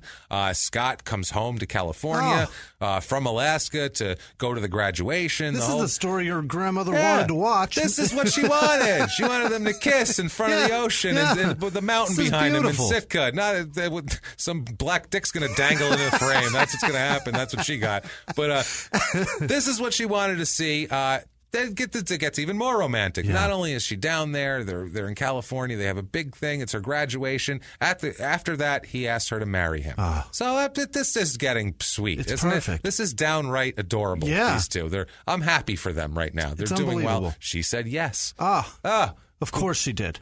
College sweethearts that met that have similar interests. They even were apart from. This is the thing too. They weren't just like, they lived together and stayed together all the time. They think they need to get married. They actually had thousands of miles to be away from each other, to think, do I really like that person? And they said, fuck, I can't wait for them to get back. All I do is miss this person. She gave me so much time to miss her. I legitimately miss her. You would think this is a relationship that's going to last forever. Right here and do well forever. These two just rock solid, right? So she accepts, like we said, this proposal and heads off with him to Sitka. Okay. To start her life. In. Yeah, apparently, I remember I said there's a lot of healthcare jobs there, which was odd. That's what she's doing. She's a physical therapist, so this is a great place for her to go to get a job. These people are always sore. Yeah, this is to get experience because they need people up there. So if you go up there, you're going to get a job, and that's why you have something on your resume, and now you can go wherever you want and get a job. Because I assume the job market for that sort of thing is probably a little tougher in California. Probably more competition. Everywhere. Yeah, I'm sure there's more competition. So she goes there. They get married. How sweet. They get married in Sitka on October 24th, 1987. Okay. There's the romance. Swelling music. My grandmother's crying. She's got a tear. My beautiful. Look at these nice people. An Alaskan sunset in the background. It's so orange. What is that? That's shiny. Like it's coming. Oh, it is a seal. Never mind. It's in the background. Of in the water. It's a seal. I thought it was. Never mind. Never mind. Oh no, I don't know. That is seal. It is a sealback. That's okay. I'm scarred from seeing. So I found this. The only reason I know when they got married was because I found it in the newspaper from there. Really? In the Daily Sitka Sentinel. They announced it from that date. There was a wedding announcement in there. In case you're wondering, also, in case you're in Sitka, Alaska in 1986 or 1987, there is in the paper right next to that a wanted to buy notice. Someone looking to buy. This is a Dr. Roy Klotz, MD, is looking to pay $600 each for 1923, 24, 26, 27, 29, or 1931 Alaska license plates. Okay. Also, someone there is offering compass adjusting. Oh. No price stated, but I'm sure it's very reasonable. How just do you in case adjust a compass? I never knew you could. That's why I wrote that down, because I'm like, I didn't know you could adjust a compass. Someone, you can apparently adjust it so much that they advertise for it in the newspaper. I don't know. Don't you have to change the fucking the North Pole to do that? Nope, not at all. Right there, you're good. Nope, work it right out. That sounds crazy. You have to be that far north, I guess. I don't know. She goes up there, finds jobs very easily. There's 2 big hospitals up there. There's all sorts of stuff up there for her. So she does well. Everything's going great, but it's not perfect. Mm-hmm. It's not perfect. There's problems. She's working toward her physical therapy license, so she's got she's looking for full-time jobs. She's taking things she can in the medical field to get her experience and that sort of thing. Scott, though, is not finding his way. He's not finding that something to grasp onto. He's just kind of floating around. He has a lot of short-term jobs, and apparently this is common for this area because people are like, they come up there. They're not like a fisherman by nature. Right. They're not like a fisherman by birth. They're not Portuguese or anything. Right. So they're like, I don't know why we took a shot at the Portuguese, but I know they fish in Portugal a lot. That's a big thing there. So, he's not like that. So they might go up there being, I'm a commercial fisherman. I don't like commercial fishing. I'll try the pulp mill. I don't know about that. I'll try the cannery. So just trying to find his way. So he would work somewhere, a little bit. People go up there seasonally. And that's the other thing, too. If you go up on one of these like a crab boat, they do that because then they're off for a few months. They go make a bunch of money doing that. If they don't die, go live on it. They can go live on it and have a few months off, which I understand. That sounds wonderful to do, but you might go overboard and die. He's really just kind of laid back, too, and kind of free-spirited. He got the pulp mill he worked at. He got fired for smoking weed on the job. My man. On the job. Come on, dude. You can't smoke at work. I like him. Yeah, you can't smoke at work, dude. They call him free. Everyone calls him free-spirited. Oh, Christ. That's a little more than free-spirited. You're smoking at, and not to mention, that sounds like there's a lot of machinery and shit going on. That's dangerous as fuck. That's not a smoke weed while you're there kind of job. You know what I mean? That's not free-spirited. No. That's stupid. You get home, fucking smoke your brains out. I get it. You work at a pulp mill, but while you're there, calm down a little bit. Keep your head in the game, dickhead. Relax. Yeah, so it's kind of rough. By the beginning of 88, they've only been married a few months here, and already things are getting a little bit rocky. It's tough. They live in a trailer on the edge of town. Is how it's described. I imagine that's what a lot of things are up there for people that don't have $500,000 to buy a place. Thing. He's transient job. She's trying to get a license. They don't have a lot of money, so they live in a trailer at the edge of town. Which that's not the dream. Somebody that calls himself a free spirit, I picture them living in a trailer. They're just kind of a fuck up. They're usually. nomads. They're just kind of a fuck up, and they're like, how can I reconcile my fuck uppery? And by the way, that's not mutually exclusive for men. But if you're a woman and you call yourself a free spirit, you're a nightmare. You are a problem. That's what you are. If you're a man, you're just a complete fucking ne'er-do-well degenerate, and if you're a woman, you're going to be someone woman. I don't want to hang out with. And not in the way he just said it either. That's not what we're talking about. So everything in your life is loose. Everything. You don't hold a job. No. Your relationships are a goddamn mess. They're a and your disaster. children all have different fathers. They all have different fathers, and they all blame you for it. Right. That's and the they problem. all hate you. Yeah, that's the issue here. Congratulations, you free spirit. You're out, but you have multiple kiddie pools at your house, like 3 of them in your yard. You have Why? so many. One for you, one for the kids, one with the dogs. One for the dogs, Very for sure. strange. Yeah. This trailer, by the way, it's not even a nice trailer. It's like a shit Really? Like it's like they're squatting. Squalor. Almost. It's like they're squatters living in squalor. Ugh. That's pretty much what it is. It's just, so this isn't like, hey, this is going to be a great adventure. Right. It's like, we're living in a shit. We could do this in Riverside. She's like, I've got a college degree. What are we doing? We could live in a trailer in Riverside super easy. There's lots of them, so it's fine. So this is tough. But they try to stick it out. They go down to San Diego in February of '88 and have a formal church ceremony. My man. A big wedding. Yeah. They remarry. They have a big deal. Yeah. I guess that's supposed to try to make things better. Yeah. It really doesn't. Rita Colville, who's Scott's mother, and we'll hear from her a lot, she said that Scott told her that they always argued. They argued a lot. He described them as, quote, fire and ice. Mm-hmm. Like, they're just, they're hot, they're cold. It's one of those passionate kind of relationships, and they're young, and they're a little crazy, and, they're free spirit, right? And, that sort of thing here. You know how it is here. So I like young, hot, cold relationships, though. Those can be exciting and fun. Those can be fun, but you usually shouldn't marry unless you marry them. That's the problem. Move to a remote trailer in the middle of nowhere with them. So down there, though, they took a 4-day trip down there. So they had a good time with their friends. Everything looked fine. They have the big party. They have a good time. Sure. The whole deal here. By March 1988, this is less than a month later. Yeah. They come back after they're married here, and they get a phone call. Scott's parents do. This is Rita, the mother. They get a phone call from Jane and Scott. Okay. Just out of nowhere here. And they have this is so weird that they would do that. I guess it shows that he has a close relationship with his parents, but they call the parents to say that they've had a big fight. Okay. And they wanted to talk to us, and they were passing the phone back and forth. Yeah. He was talking to his mom, and she would talk to the mom, they talked to the dad. They're having a big conference. We had a huge fight. Help us talk this through. Like they treated their parents like therapists, or so. It was super. Sounds odd. like Scott's parents have a good relationship, and super odd. Hey, Scott, you can tell me anything. Yeah. And he was like, they sat him down on the pad. He's like, listen, champ, right? You can tell me anything, and he believed it. And Scott was like, okay. Remember when I told you I beat off into a sock, Dad? I was just Can you help me with my marriage? Yes, can you help me with my marriage? Those two things are really close. They perfectly very make sense. Similar, right. very, very similar here. Like San Diego and Lincoln, same thing. You know what I mean? Same exact thing here. So they get a call here. It's so strange here. Scott's mother says that she never found out what triggered the fight, but just that the fight spun out of control. They didn't say. She said it was super weird. Like they called, like they were just calling, like, hey, but she could tell like they wanted to talk about something. Like, well, what the fuck do you want? Basically, what is your problem? And then they were like, oh, and then they went into this big thing about the fight. Jane told Rita that she's very unhappy with marriage. Apparently, Jane told Rita, quote, "Oh, I didn't think marriage would be hard." She told her, I thought it would just be great and fun. Fucking idiot. Which is, she's 23 years old. I mean, that's someone who's 23 years old. Yeah, 23 years old, you're an idiot, pretty much. And no offense if you're 23, because I was a complete moron, and I still am, and I'm well older than 23. Right.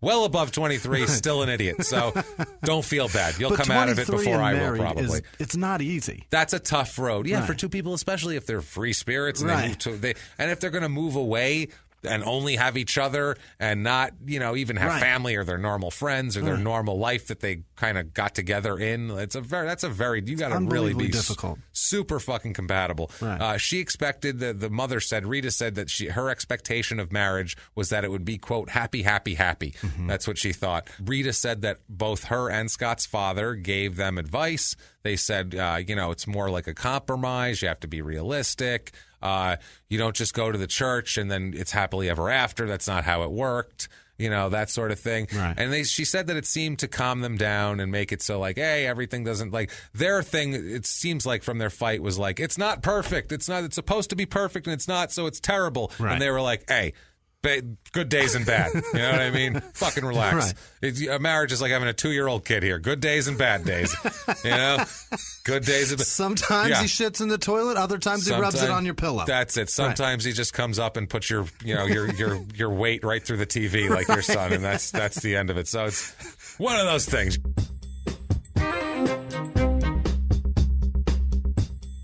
Hey, everybody, just going to take a quick break from the show to tell you about an amazing sponsor, Leesa Mattresses. Leesa.com, Leesa. Whether you're upgrading your home, your health, your state of mind, there's one surprising item that belongs on your shopping list, and that is a mattress. I'm telling you guys, this mattress is fantastic.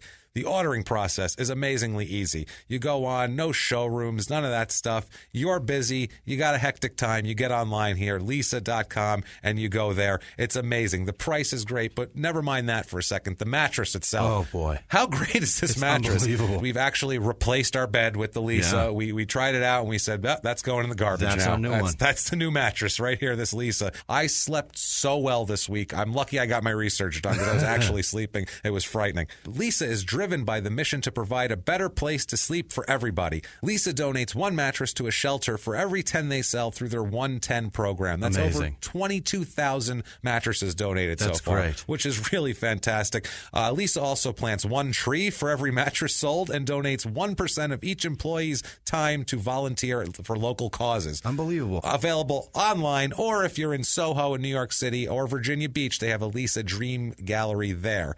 Try the mattress in your own home for 100 nights, risk-free with free shipping always. Wow. It's got a foam top layer for cooling and breathability, 2-inch memory foam middle layer for contouring and pressure relief, 6-inch dense core, support foam for durability and structure for sleepers of all sizes. These mattresses are available in the U.S., U.K., Canada, and Germany. The Leesa mattress compares with brands that cost thousands more, but because they don't believe in all those unnecessary extras, Leesa's prices start at just $525. That's unbelievable. Incredible for this great mattress. You cannot go wrong. You can get an extra $100 off. Wow. Right now, get an extra $100 off the Leesa mattress using this URL, Leesa, Leesa.com/STM. That is Leesa.com/STM for $100 off the best mattress you're going to get.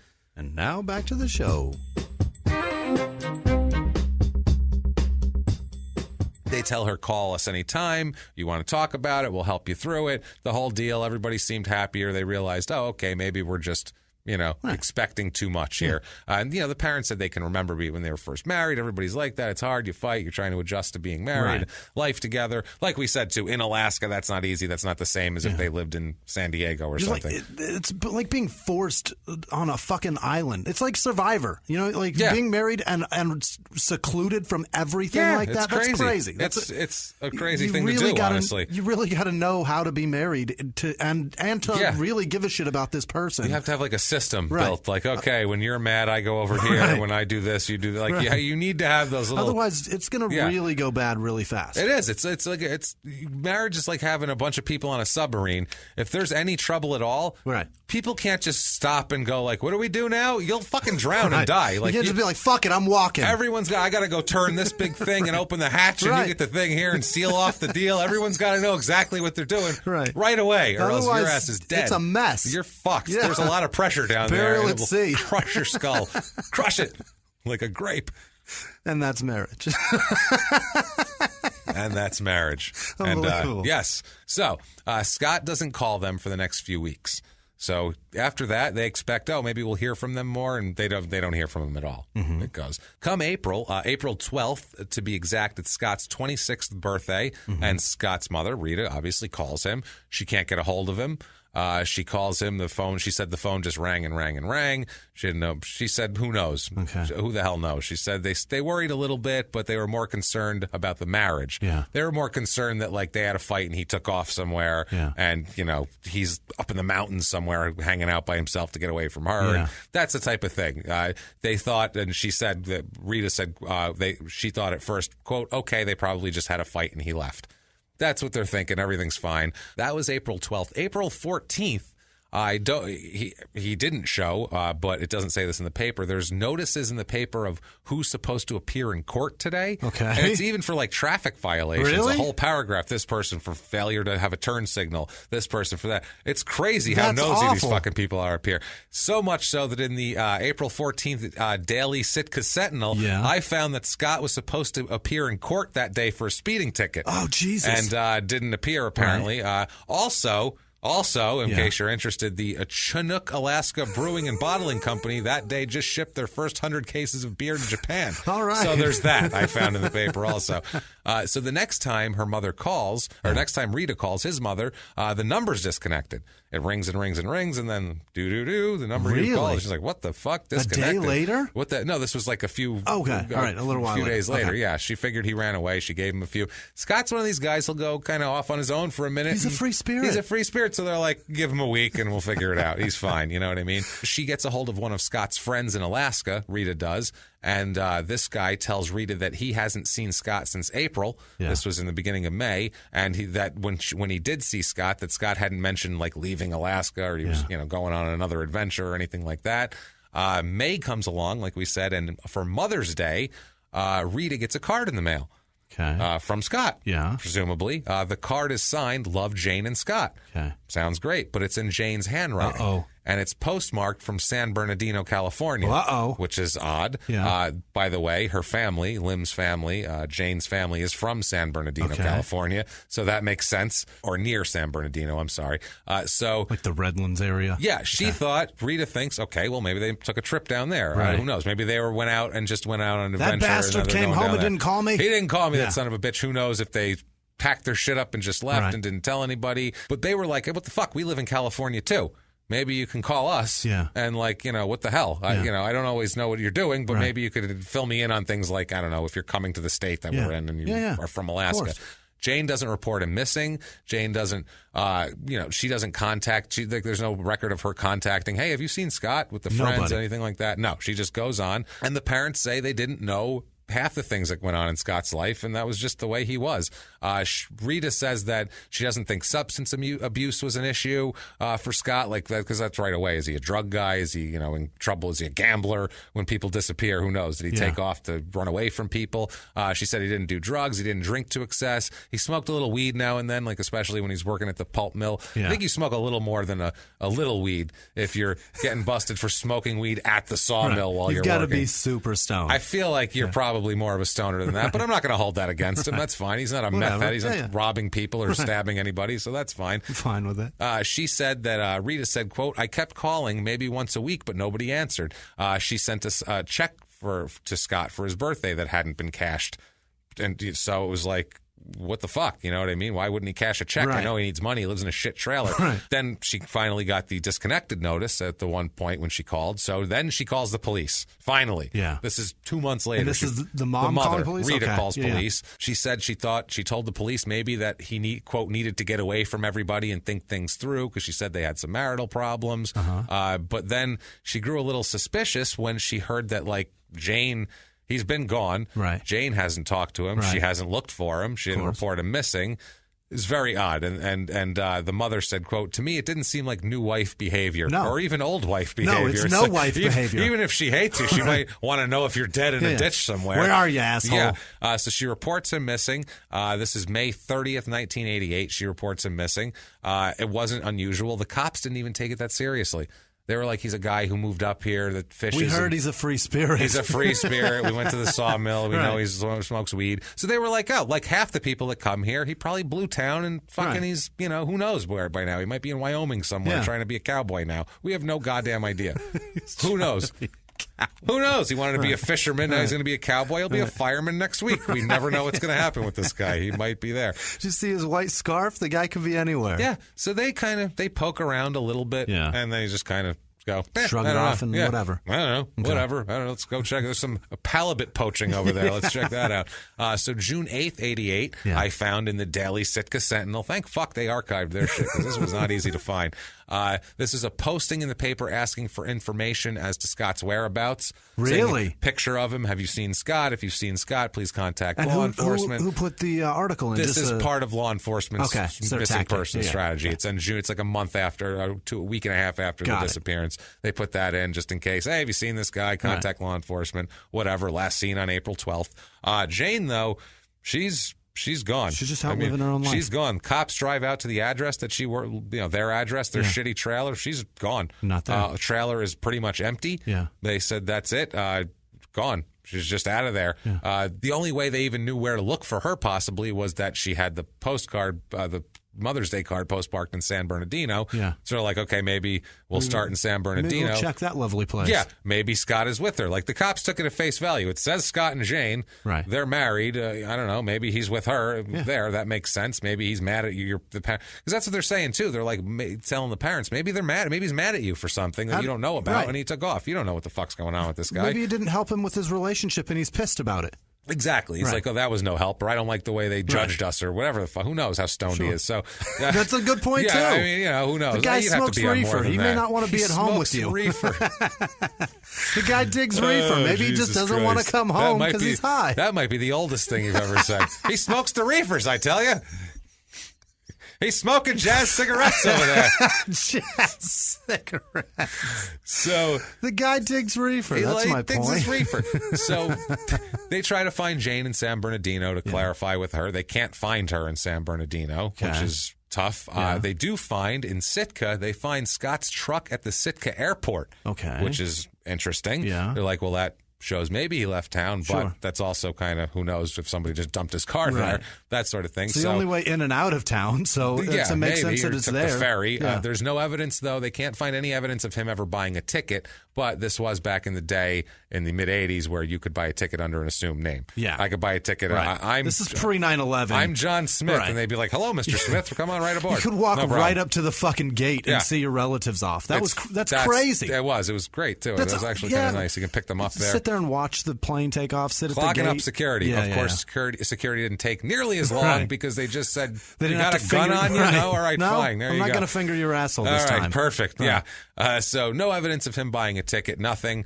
That was it. There's no dead end. Where do you look from there?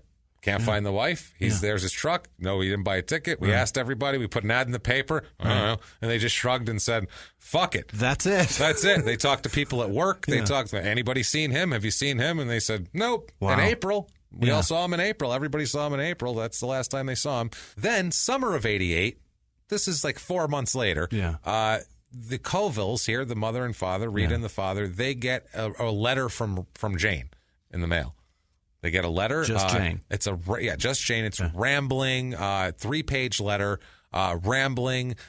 She said that she came home one day and Scott's truck was gone, and it happened months earlier. And she thought that she's just telling them basically that Scott's gone. I'm just telling you, I don't know where he is, and he disappeared. So if you're his parents, I thought maybe you'd want to know about that because I haven't talked to you. Some information I'd want to know if my boy disappeared. Exactly. Yeah. She said, I don't know what happened to him. He seems like he was just losing his mind. She said that things just fell apart in their relationship really fast.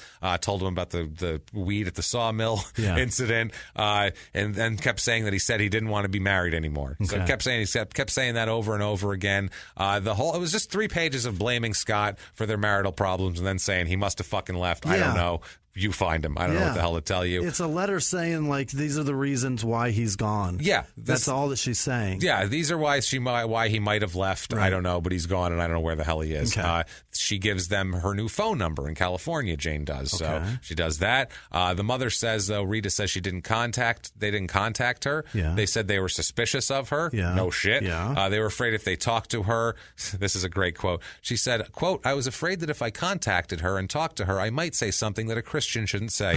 So, you think she might have had something to do with the disappearance of your son. Right. You might be a little non-Christian at that point. I might throw some Asian slurs at her and call her a whore. It's possible. So then there's a few months after that. A few months more go by, and still no word from Scott or anything. Okay. Now Jane calls Scott's parents on the phone. Like this, she should just fucking lay low if she's doing this. But no, she doesn't.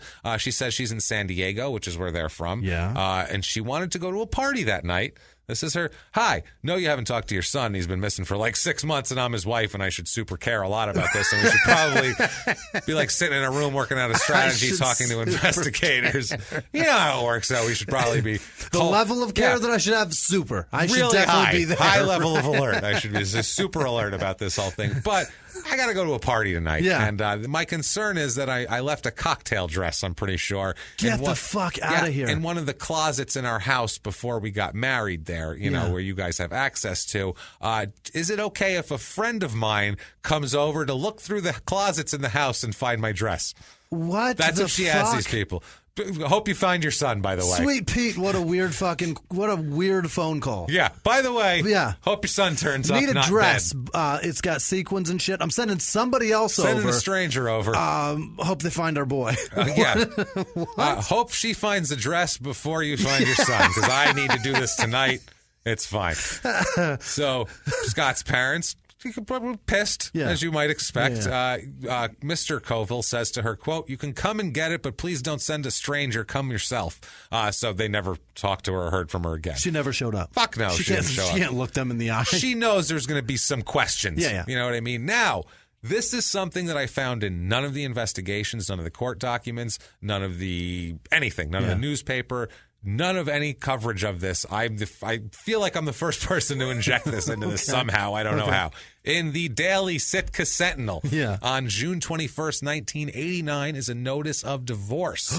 A notice of divorce that Jane is divorcing Scott. She's represented by Jacoby and Myers firm. Get out of here. God, no fucking way. Jacoby and Myers. Jacoby and Myers, the daytime She fell for it. She fell for, I'll be a physical therapist. Like it tells me to do in that course. I'll be, Jacoby and Myers tells me they're the best place for divorce. So amazing. This is a service, by the way. This is a service. This is a summons by publication. When you serve papers, court documents, if you can't get a hold of someone, you can eventually serve them if they're either missing or avoiding service on purpose. You can serve them by mail, and you also serve them by publication. You can put it in a magazine. You or put a it in a newspaper. Yeah. You have to put it in you have to put it in whatever the newspaper of record for that town, that city is. It's just agreed upon thing. Yeah. You put it in that, and you have to run it 3 times over a certain amount of time. And after that, it's legal. You can move forward with paperwork. And after that, you can move forward if you don't respond to that. So in the paper, it says, you're being sued for divorce, Scott. Right. Where the fuck are you? Yeah. So that's what this is. Okay. This was, like I said, nowhere in the investigation at all. Unbelievable. Unreal. Also, new summer hours for aerobics classes over at the Fitness Plus Toning and Tanning Center there in Sitka. So you might want to check that out.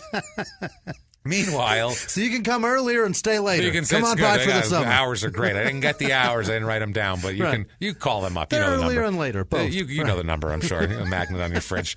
So meanwhile, Scott's disappearance is a cold case now. Okay. They give up on it. They forget about it. Yeah. Life went on. Okay. We talked to her mother, his mother, Rita, eventually says, quote, "After about 10 years, you stop crying about it." Oh, my God. It takes a long time, I discovered. We're 10 years into this? So, that's what she says, 10 years later. We're going to go through a couple of things that happened before that. Jesus. But she's like, I just gave up. You know what I mean? Also, too, in this time period, a bunch of people died in the family. Scott's father passes away. Sweet Pete. In this whole deal in 2004. Poor guy dies without knowing where his boy is. Nothing. He's listed in the State of Alaska Missing Persons Clearinghouse, which sounds like they're giving them away at crazy prices. We have missing people at crazy prices. Everywhere. Come down. Oh my, we're slashing prices on missing people. You want a kid? I got one right here. Look, you want another different kid? You want one with brown hair? I got one of those too. Half price. Come on down. Missing kids everywhere. It's crazy time. Oh, man, I picture just a giant halibut giving kids away. Halibut costume. Crazy Hallie, come on down. Woo. With both eyes on one side of the head. That's hilarious. Googly eyes that fucking move around. Oh, they're push ups. There you go.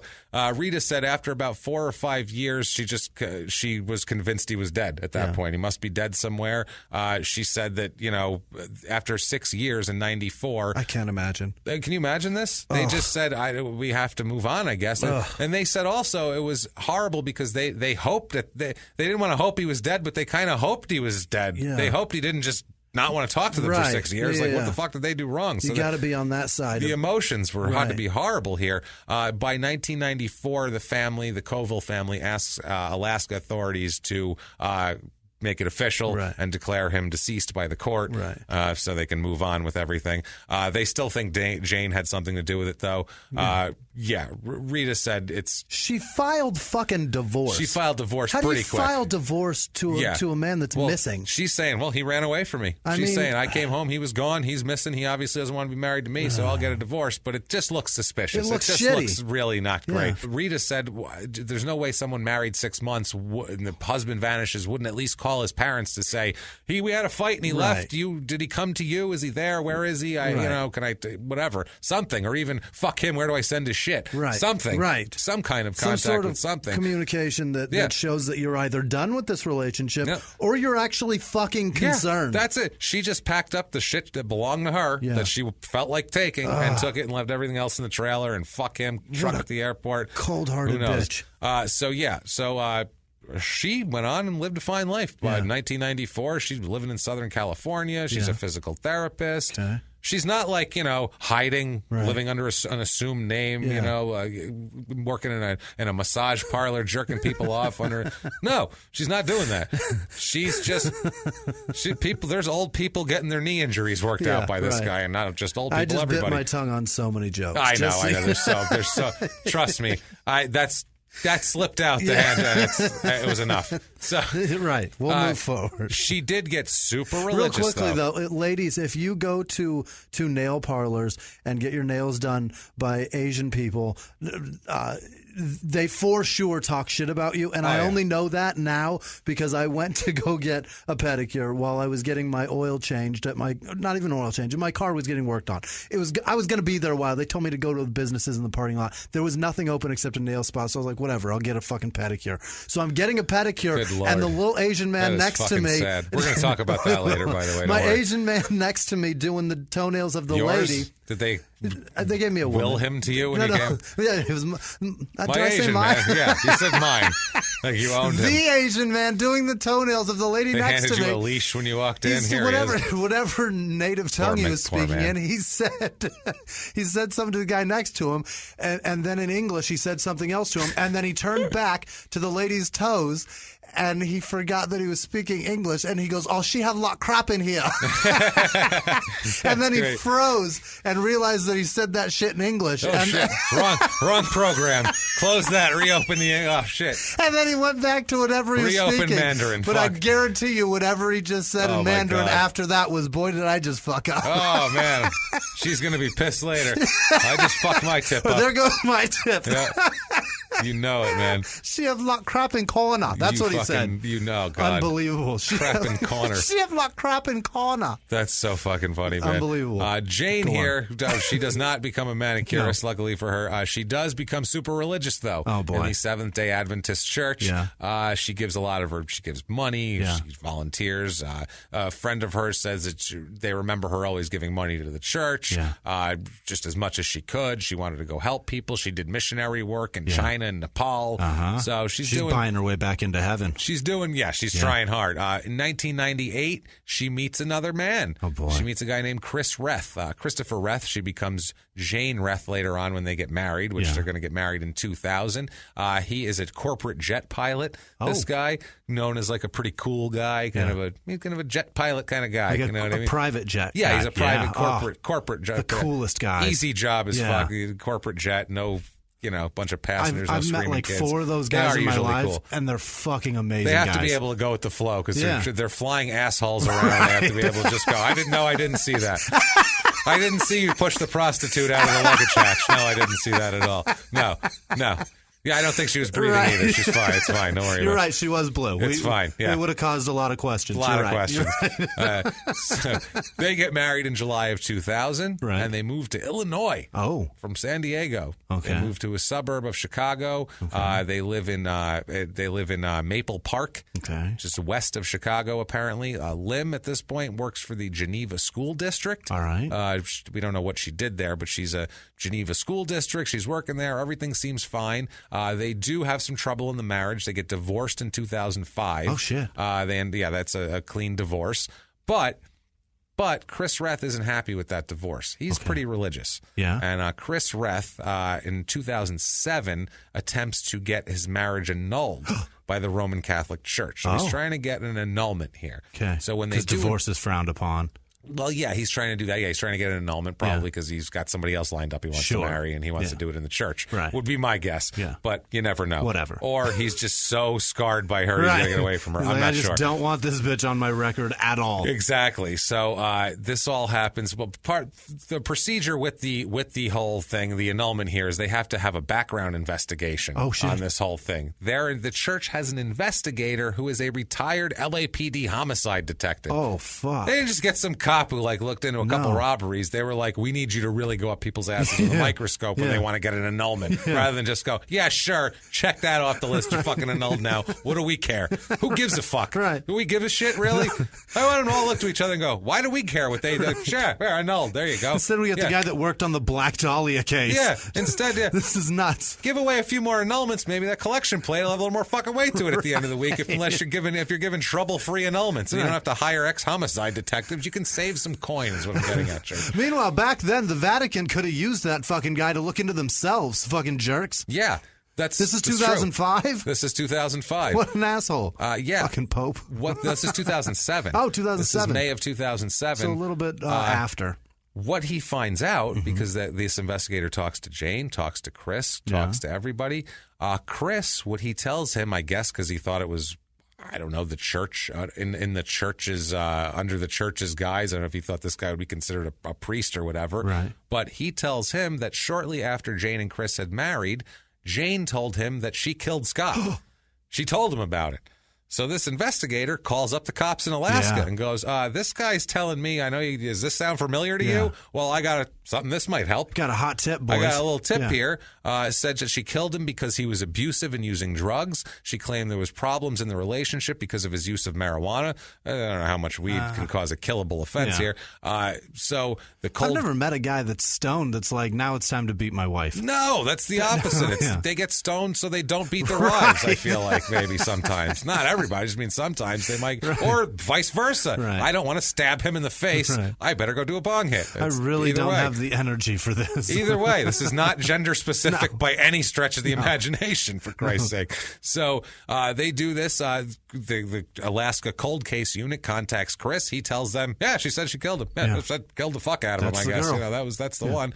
He said that he would also, not only, this is funny because I'm sure he got his annulment here. Yeah. He also says that not only will I tell you what happened, I'll help you get proof about it. Oh, boy. I'll help you get proof. Yep. I'll call her. You guys record it. I'll get her to tell him. He wanted this annulment so bad. I want bad. away from this fucking lady. They were called. They're recording. They have agents, investigators listening on this whole thing. So they do this whole deal. They tape record it. She admits to the murder on tape. Really? September 24th, 2007. She calls him, he calls her. She made statements confirming what he said. So, remember what he said about Scott, that sort of thing. And she said, yep, killed the shit out of him. How the fuck do you... No problem. Yeah, he is an asshole. Totally killed that guy. For her, it's so long ago. She's like, who knows? But the problem is that's all they have is that. So they're like, that's not enough. That's not a confession. We need some physical evidence. Right. Where the fuck do you get physical evidence? Where do you find a body that has disappeared somewhere in the Alaskan wilderness 20 years ago? Good fucking luck with that. It ain't gonna happen. Who knows here? So that's tough. It's a good place to hide a body up there. If you're going to kill people and hide them, Alaska's a fine place to do it. Have they ever had a serial killer up there? Small town murder tip number 8. If you're going to kill people, do it in Alaska. Much easier to dispose of the body. All right. There's wildlife up there that will eat that body in no time flat. The Sitka bear will come down from the hills. How about the fucking squirrels up there will do it? Vicious. They have to be tough up there. They're the size of a fucking bear, I'm sure of it. Yeah. The problem here, too, is they don't even have, an area. Mm-hmm. They're I guess, by the trailer. Yeah. Outside of that, where the fuck do we know? The trailer's long gone by now. We don't know where she's been. We don't know where she goes. It's seasonal workers. Yeah. Who the fuck knows? And they've never gotten any leads. They had no body. Yeah. They couldn't find shit. So what they do is Alaska State Troopers go to talk to Jane in Illinois. Yeah. They talk to her. She denies knowing anything about the disappearance. Yeah. But then they say, we have you on tape telling your ex-husband that you killed him, so it's kind of whatever. So then she goes, okay, fine. You got me. She says, all right, I did it. That's it. She just gives up the Not whole even plot. a Xerox machine. We have that shit on tape, And she told, they said, this is exactly what you said to your ex-husband. Right. That sound familiar? And she's like, oh, I did just say that. How the fuck else would they know that? Shit, we're fucked here. She tells them in the beginning, she tells them, it was just like she told her ex-husband. He beat me up, and he was abusive, and he was smoking weed all the time. And then over the course of the interview, she started to get a little different. Yeah. She started to say, and he wanted a divorce from me and blah, blah, blah. And he was wanting to end the marriage. Yeah. And then she finally said what she did here. She said they were talking in bed the night that this whole thing happened on April 12th. And he said, quote, I'm done. I want a divorce. That's it. Yeah. She told him that.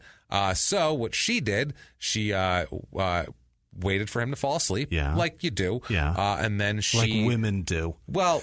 They wait for you to fall asleep, then they dig through your phone and wake you up and fight about it. He would have been thrilled to get a phone digging because instead of digging through the phone, she dug through the closets to find a .357 Magnum Jesus. that they kept in the trailer because in Alaska, literally you go to your car, there might be a bear. Yeah. So you need a big gun. Yeah. So they have a .357, so she takes it and shoots him in the neck while he sleeps.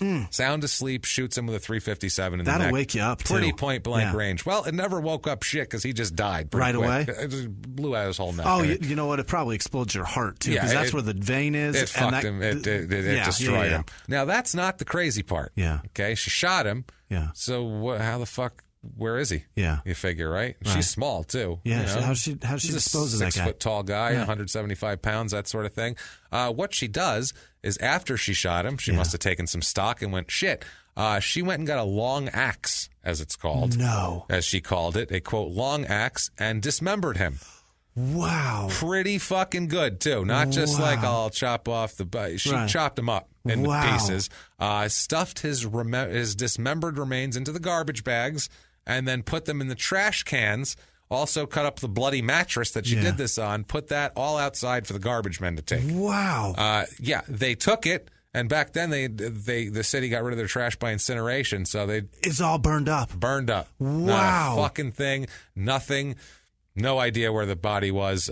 So at this point, she said she cleaned up the inside of the trailer. She cleaned up the whole thing. She confessed, but they still don't have any evidence. Yeah. They let her go. Wow. She says, I shot my husband in the neck, chopped him up into pieces, put him in the garbage, and they said, well, hey, you have a good day. You're free to go. You must have a lunch appointment you're late for, so you have a good one. My God. They let her go. There's nothing they can do. That's the law. That's the way it goes. A missing person, there's a confession, there's no corroborating evidence, Right. there's no You can't physical do anything evidence. about it. She could just go in there and go, just fucking with them. I didn't do that. Right. And how are they going to prove it? Right. Well, she said it. Okay, what else you got? There's Unbelievable. no corroborating evidence there. So they need that. They need something.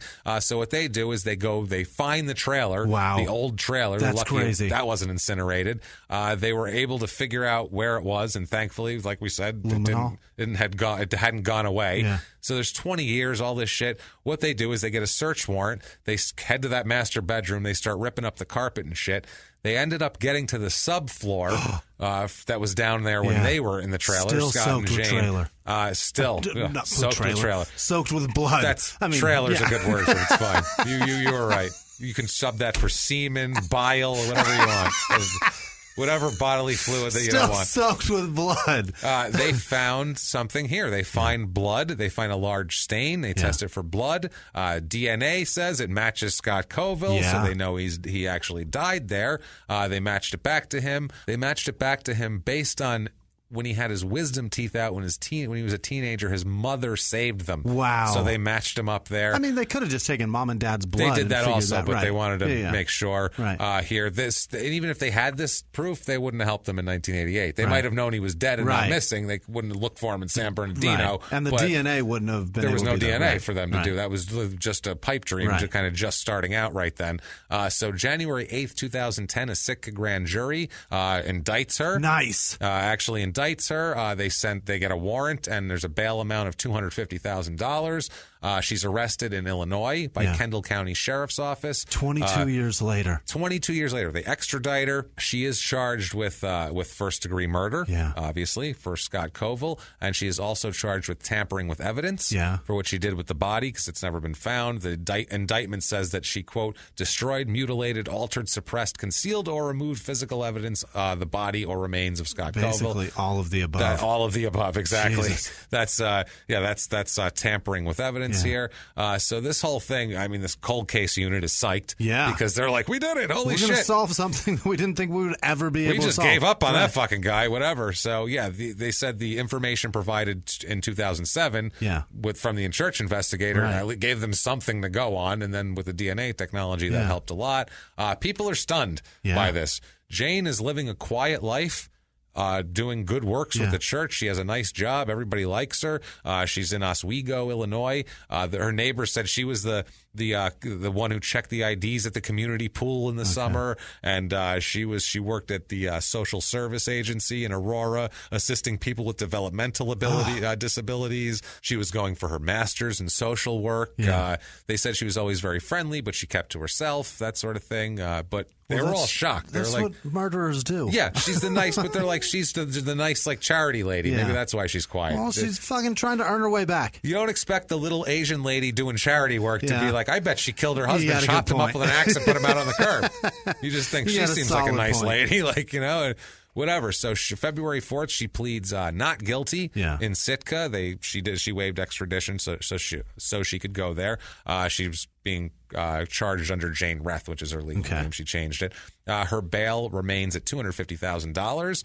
October 8th, 2010, a few months later, changes her mind. Pleads guilty. Oh, really? Yeah, she said, maybe this is a bad idea. Pleads guilty to second-degree murder. Alaska's a death row state. Don't think Death it is. penalty. I'm not No? sure. Possibly, but they weren't seeking the death penalty on this one anyway. Really? But she charges it's a second degree murder. She agrees to that, and they agree to drop the tampering with evidence charge on that. She could earn a sentence of up to 99 years in November of 2010 when she has this. Yeah.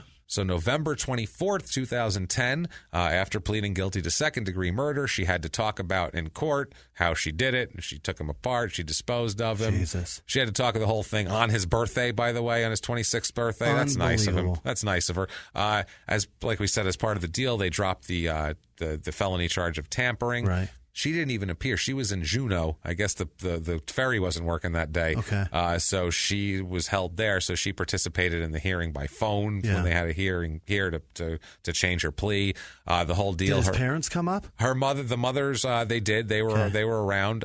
They were thrilled. Obviously. The mother said, "quote In one aspect, it's less painful to have the knowledge they didn't cease loving you." Yeah. She said, like I said, they were. Oh, yeah, his dad died. The dad died, so now she's got her son that was gone. Didn't know what happened. The whole deal. It's crazy, man. No trace of him could ever be found, so there's nothing even for her to bury. She's got wisdom teeth. I don't even know if they were destroyed by the DNA testing. The worst. Yeah, they're talking about Rita talking about Jane and all that sort of thing. They told Rita that she said that, you know, he was threatening divorce and the whole deal, and she snapped. The mother said, quote, realistically, I would rather have her plead guilty than go to trial because there's no body and there never will be because she disposed so thoroughly of my son's body. Holy shit. So she's like, there's a possibility there that she could weasel out of that. I'd rather just have her plead guilty. Imagine. But it's sad that she's a little happy. She said at least she knows what happened to him, which is, that's, you know, whatever. And she said, too, she's not mad at the cops because she said some of the evidence, even it wouldn't have worked, wouldn't have mattered. No. She said, so they could have had it all they wanted. They still couldn't have caught her with it. They said, they asked her in this interview if she hated Jane for this whole deal, and she said she hated her for a long time.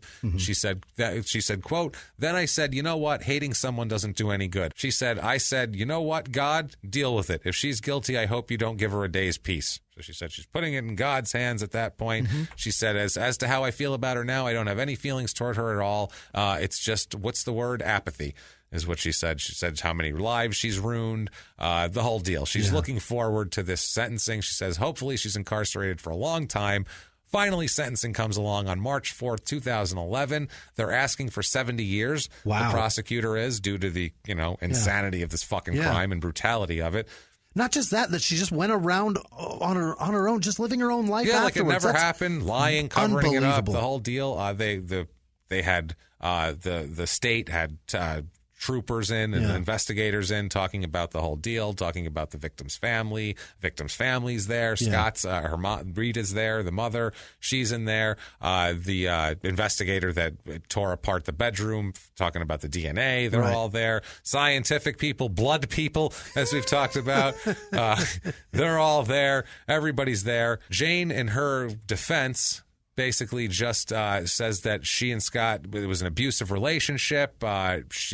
She said, the family didn't believe that. They said he's never been violent. They didn't see him as violent. All the friends said he's not the abusive type. It's just not him. There's no records of any sort of domestic violence. She's got no proof of that. Anything like that. She actually says that her defense says that just because no one called 911 doesn't mean there wasn't abuse.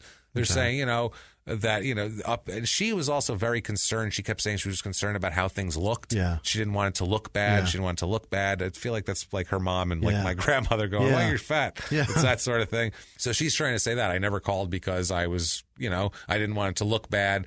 She said that she's sought the services of Sitkans Against Family Violence, which is a local domestic violence advocacy organization. Yeah. She said she'd stayed at SAFE, S-A-F-E, which was a women's shelter.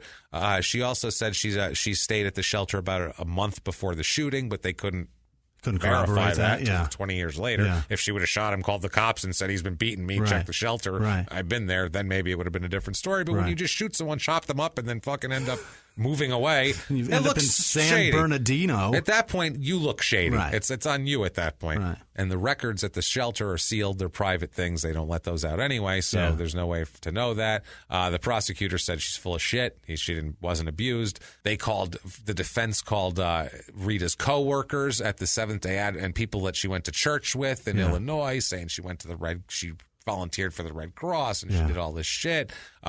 Rhett's attorney here, Jane's attorney, says that give her 15 years. Yeah. She's seeking redemption for her crime through her good works. That's all she's been doing is seeking redemption and trying to make up for this Buying whole her thing. way back in. His whole thing was, she's just, it could be,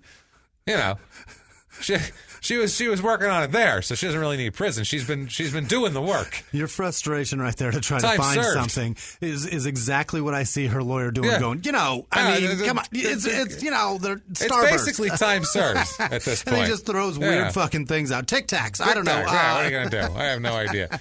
So, how do you defend this shit? This is crazy. Ridiculous. It's completely ridiculous. Before she's sentenced, she makes a statement. Yeah. She says, quote, "I have asked myself what Mrs. Colville have asked. How could I do something like that? I myself didn't know that I could do something like that. If I had known then what I know now, I would have squashed my shame and I would not have been so proud to reach out for help. So that's something like this would not happen." That's what she says.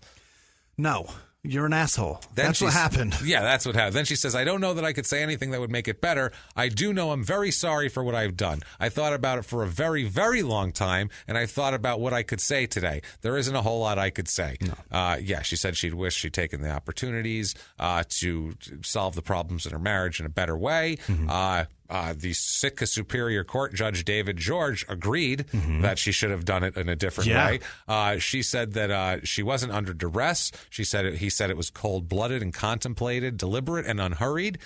He said, quote, "It took all night to accomplish her task, and when she had cut up the body into small enough pieces to fit into garbage bags so that she could dispose of that and hopefully have it incinerated. She then set about to clean the house, and she cleaned that room fastidiously." Oh, boy. He looked at her, he said, "You did nothing to relieve the anguish of family and friends." He gives her, "You, ma'am, may fuck off." He gives her 55 years in prison, 19 of it suspended. I guess that's the time good church works. I don't know. So she will be behind bars for 36 years, 24 with good behavior. 2013, Oxygen does an episode of Snapped on her. Really? Which I didn't watch because that show sucks a dick. It does. It's terrible. She is serving her time at the Highland Mountain Correctional Center, or Highland Mountain Correctional Center. Her scheduled release date is January 28th, 2034. Holy shit. She's got some time. Yeah. I tried to find Scott but then I realized I was an idiot because and find a grave. He's on there. Yeah. Why the fuck is he on the site? I have no idea, but it says unknown. Of course. It's find a grave. Right. If you can't find the grave, then it shouldn't be on there. Right. It does say on the site, quote, he disappeared while on a fishing trip in Alaska. Oh. He was the son of Rita Colville. You guys got it all wrong. Yeah, no, that's wrong. She'll be 70 in 2034, by the way. When she gets out, 70 years possibly old. 70 years old. She's going to come out, and she's probably going to be, I don't know, living a horrible life. Yeah, it's not going to be great. It's not going to be a great life at all. She's going to be on Social Security somewhere. They said an appeal is not likely, and she hasn't appealed it. She just good for her. She just took She's it, smart. Did it, and she's going to be in there for a while. That's a crazy ass story. Unbelievable. We've had dead kids, dead dogs, more dead kids, dead women. So we thought we'd have a dead adult male this time for the people we feel the least sorry for. Yeah. That's better than dead children. Yeah. Nobody ever feels bad when a guy dies. No, they were like, oh, that kind of sucks, but we didn't go, can you imagine? There was no can you imagine for this, because it was like, you chop guys up all the time. Yeah, the Gambinos do that. They did that for years. 28-year-old white male, they tend to die a lot. He's fine. 26, he would have died in a fishing trip anyway. So it's sad. We should. It's the poor guy. Horrific. He didn't deserve to get shot in the neck while he slept for just marrying somebody when he was young. The wrong woman. Marrying young, just wrong for each other. But I don't know. That's that crazy story. That is Sitka, Alaska. Holy shit. Hope you enjoyed that crazy cold case come to life there. Up there on that syphilitic... syphilitic dicktail hanging off Alaska, the panhandle.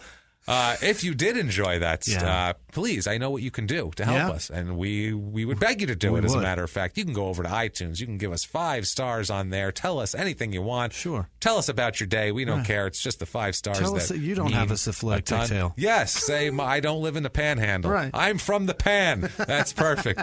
And then we have another guy say, I'm from the handle, and then we can go, oh, that's sad. We'll know who to ostracize. We are so sorry. We're so sorry, sir. We're so sorry. Once again, for all things small town murder and crime in sports, you can go to crimeinsports.threadless.com. There you go. And we have tons of stuff there. Also, you can check out truecrimecomedyteam.com. That's the one. Our website, just if you want to look at stuff, I don't know, look at stuff about us for some reason. I don't know why you'd want to do that. That's the place. Live shows, like we said, coming up Chicago, December 14th. That's the big one. The other two we'll get to it at some point, but that's the big one that we're really pushing right now. Yeah. Get on that.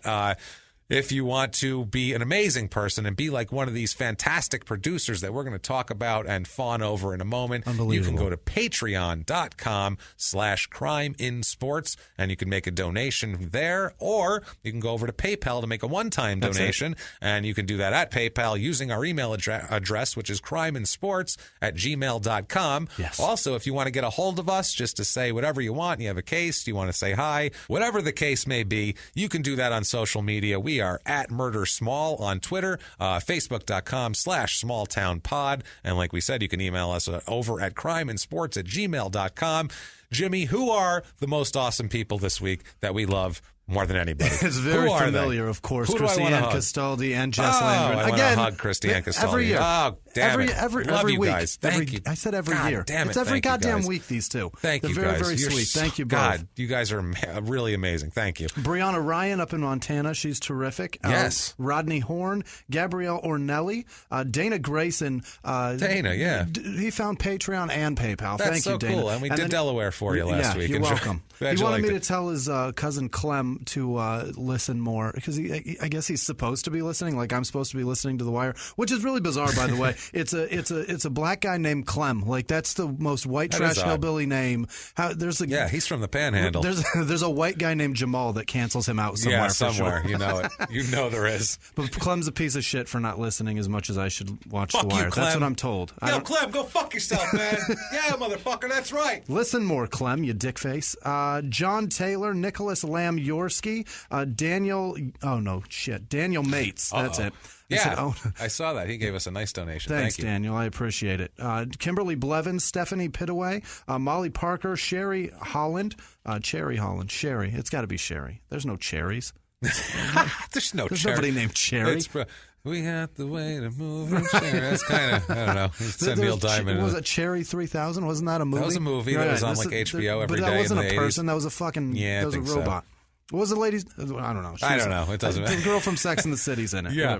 Whatever. Trisha Odell, Timothy Smith, Kasten Johnson again. I think it's a she. I'm pretty sure it's a she. Kasten. Yeah. She donates every couple of weeks. That's She's awesome. Sweet. Thank you so much. I'm going to get a message now that it's a dude, and I'm going to be an asshole. No, it's a feel girl. like a dick. Yeah, whatever. Holly Faith Pratt, Madison O'Toole, Nicole Ramos. I almost called it Nicholas Ramos, but it's Nicole. It's definitely Nicole. Heather Cotton, Jeffrey Geiler, Stacy L. Lanktot. I think that's it. Lanktot. Eden's, All right. Eden's Edibles, by the way.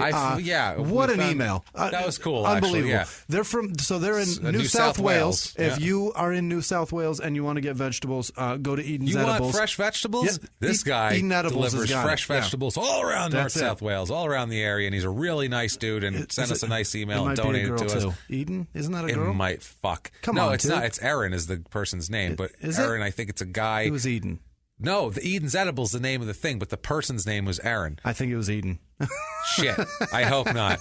Fuck. Either way, right. we're real cocks for not knowing that. Thank you so much. But thank they you. said that we're good cunts. That's what they said. Good. Yeah, so thank you. Nice. So you know they're Australian. Right. Laura Blake's God, there's too many L's. Laura Blakesley.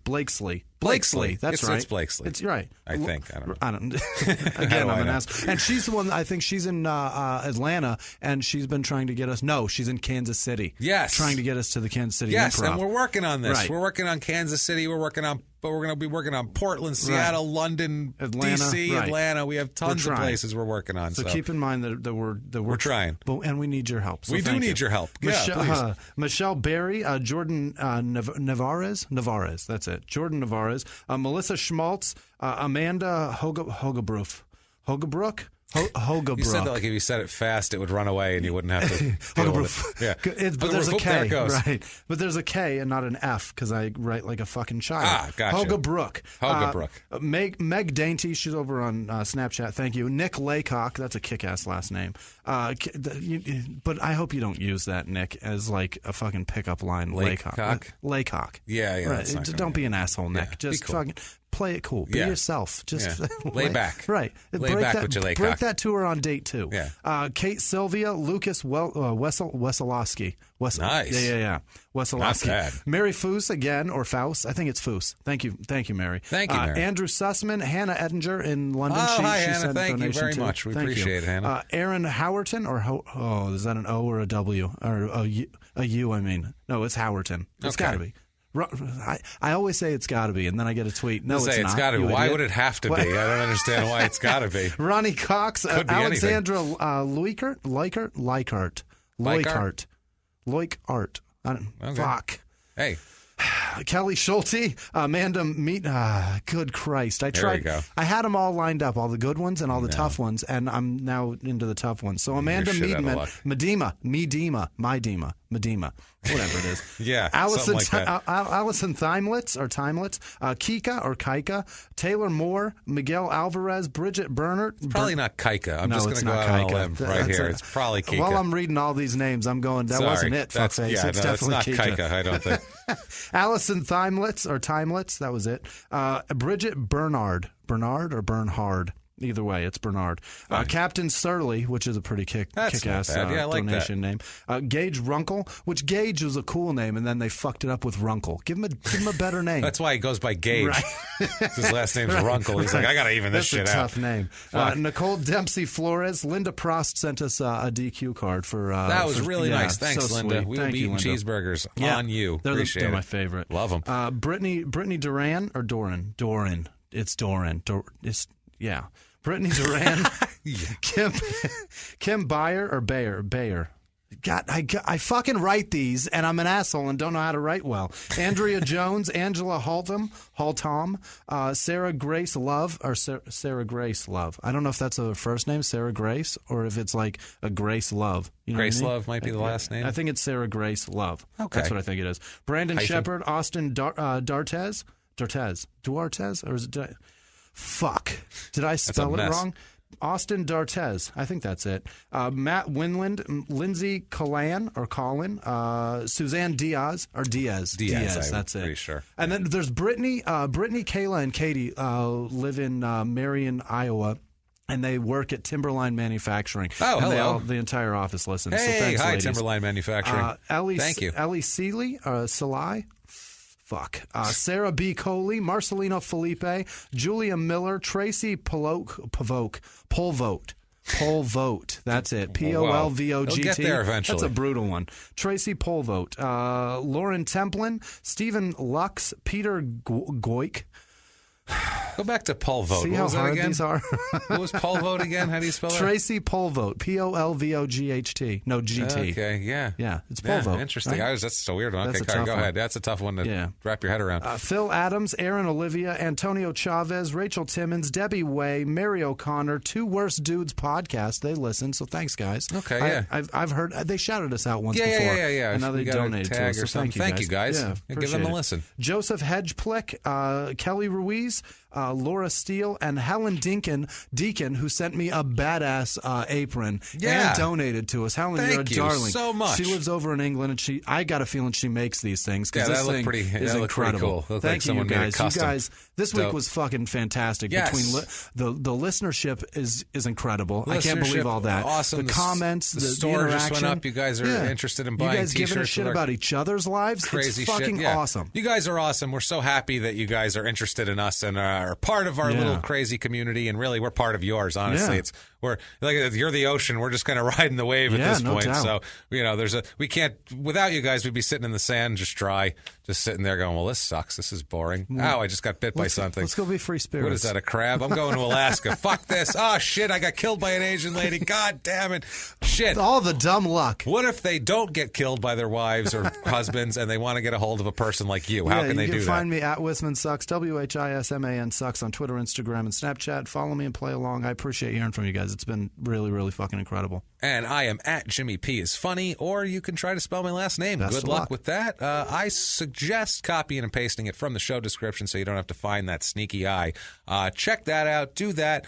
Good God. Buy live show tickets. The whole deal. Come see us in Chicago. Come see us in Chicago. We can't wait. We can't wait for each and every week. Yeah. And until next week, guys, it's been our pleasure. Bye.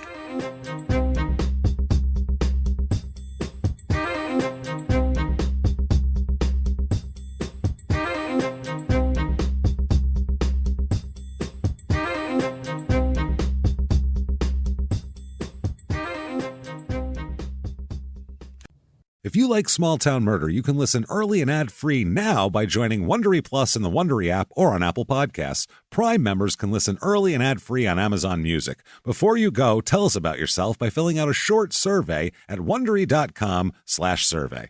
A few miles from the glass spires of Midtown Atlanta lies the South River Forest.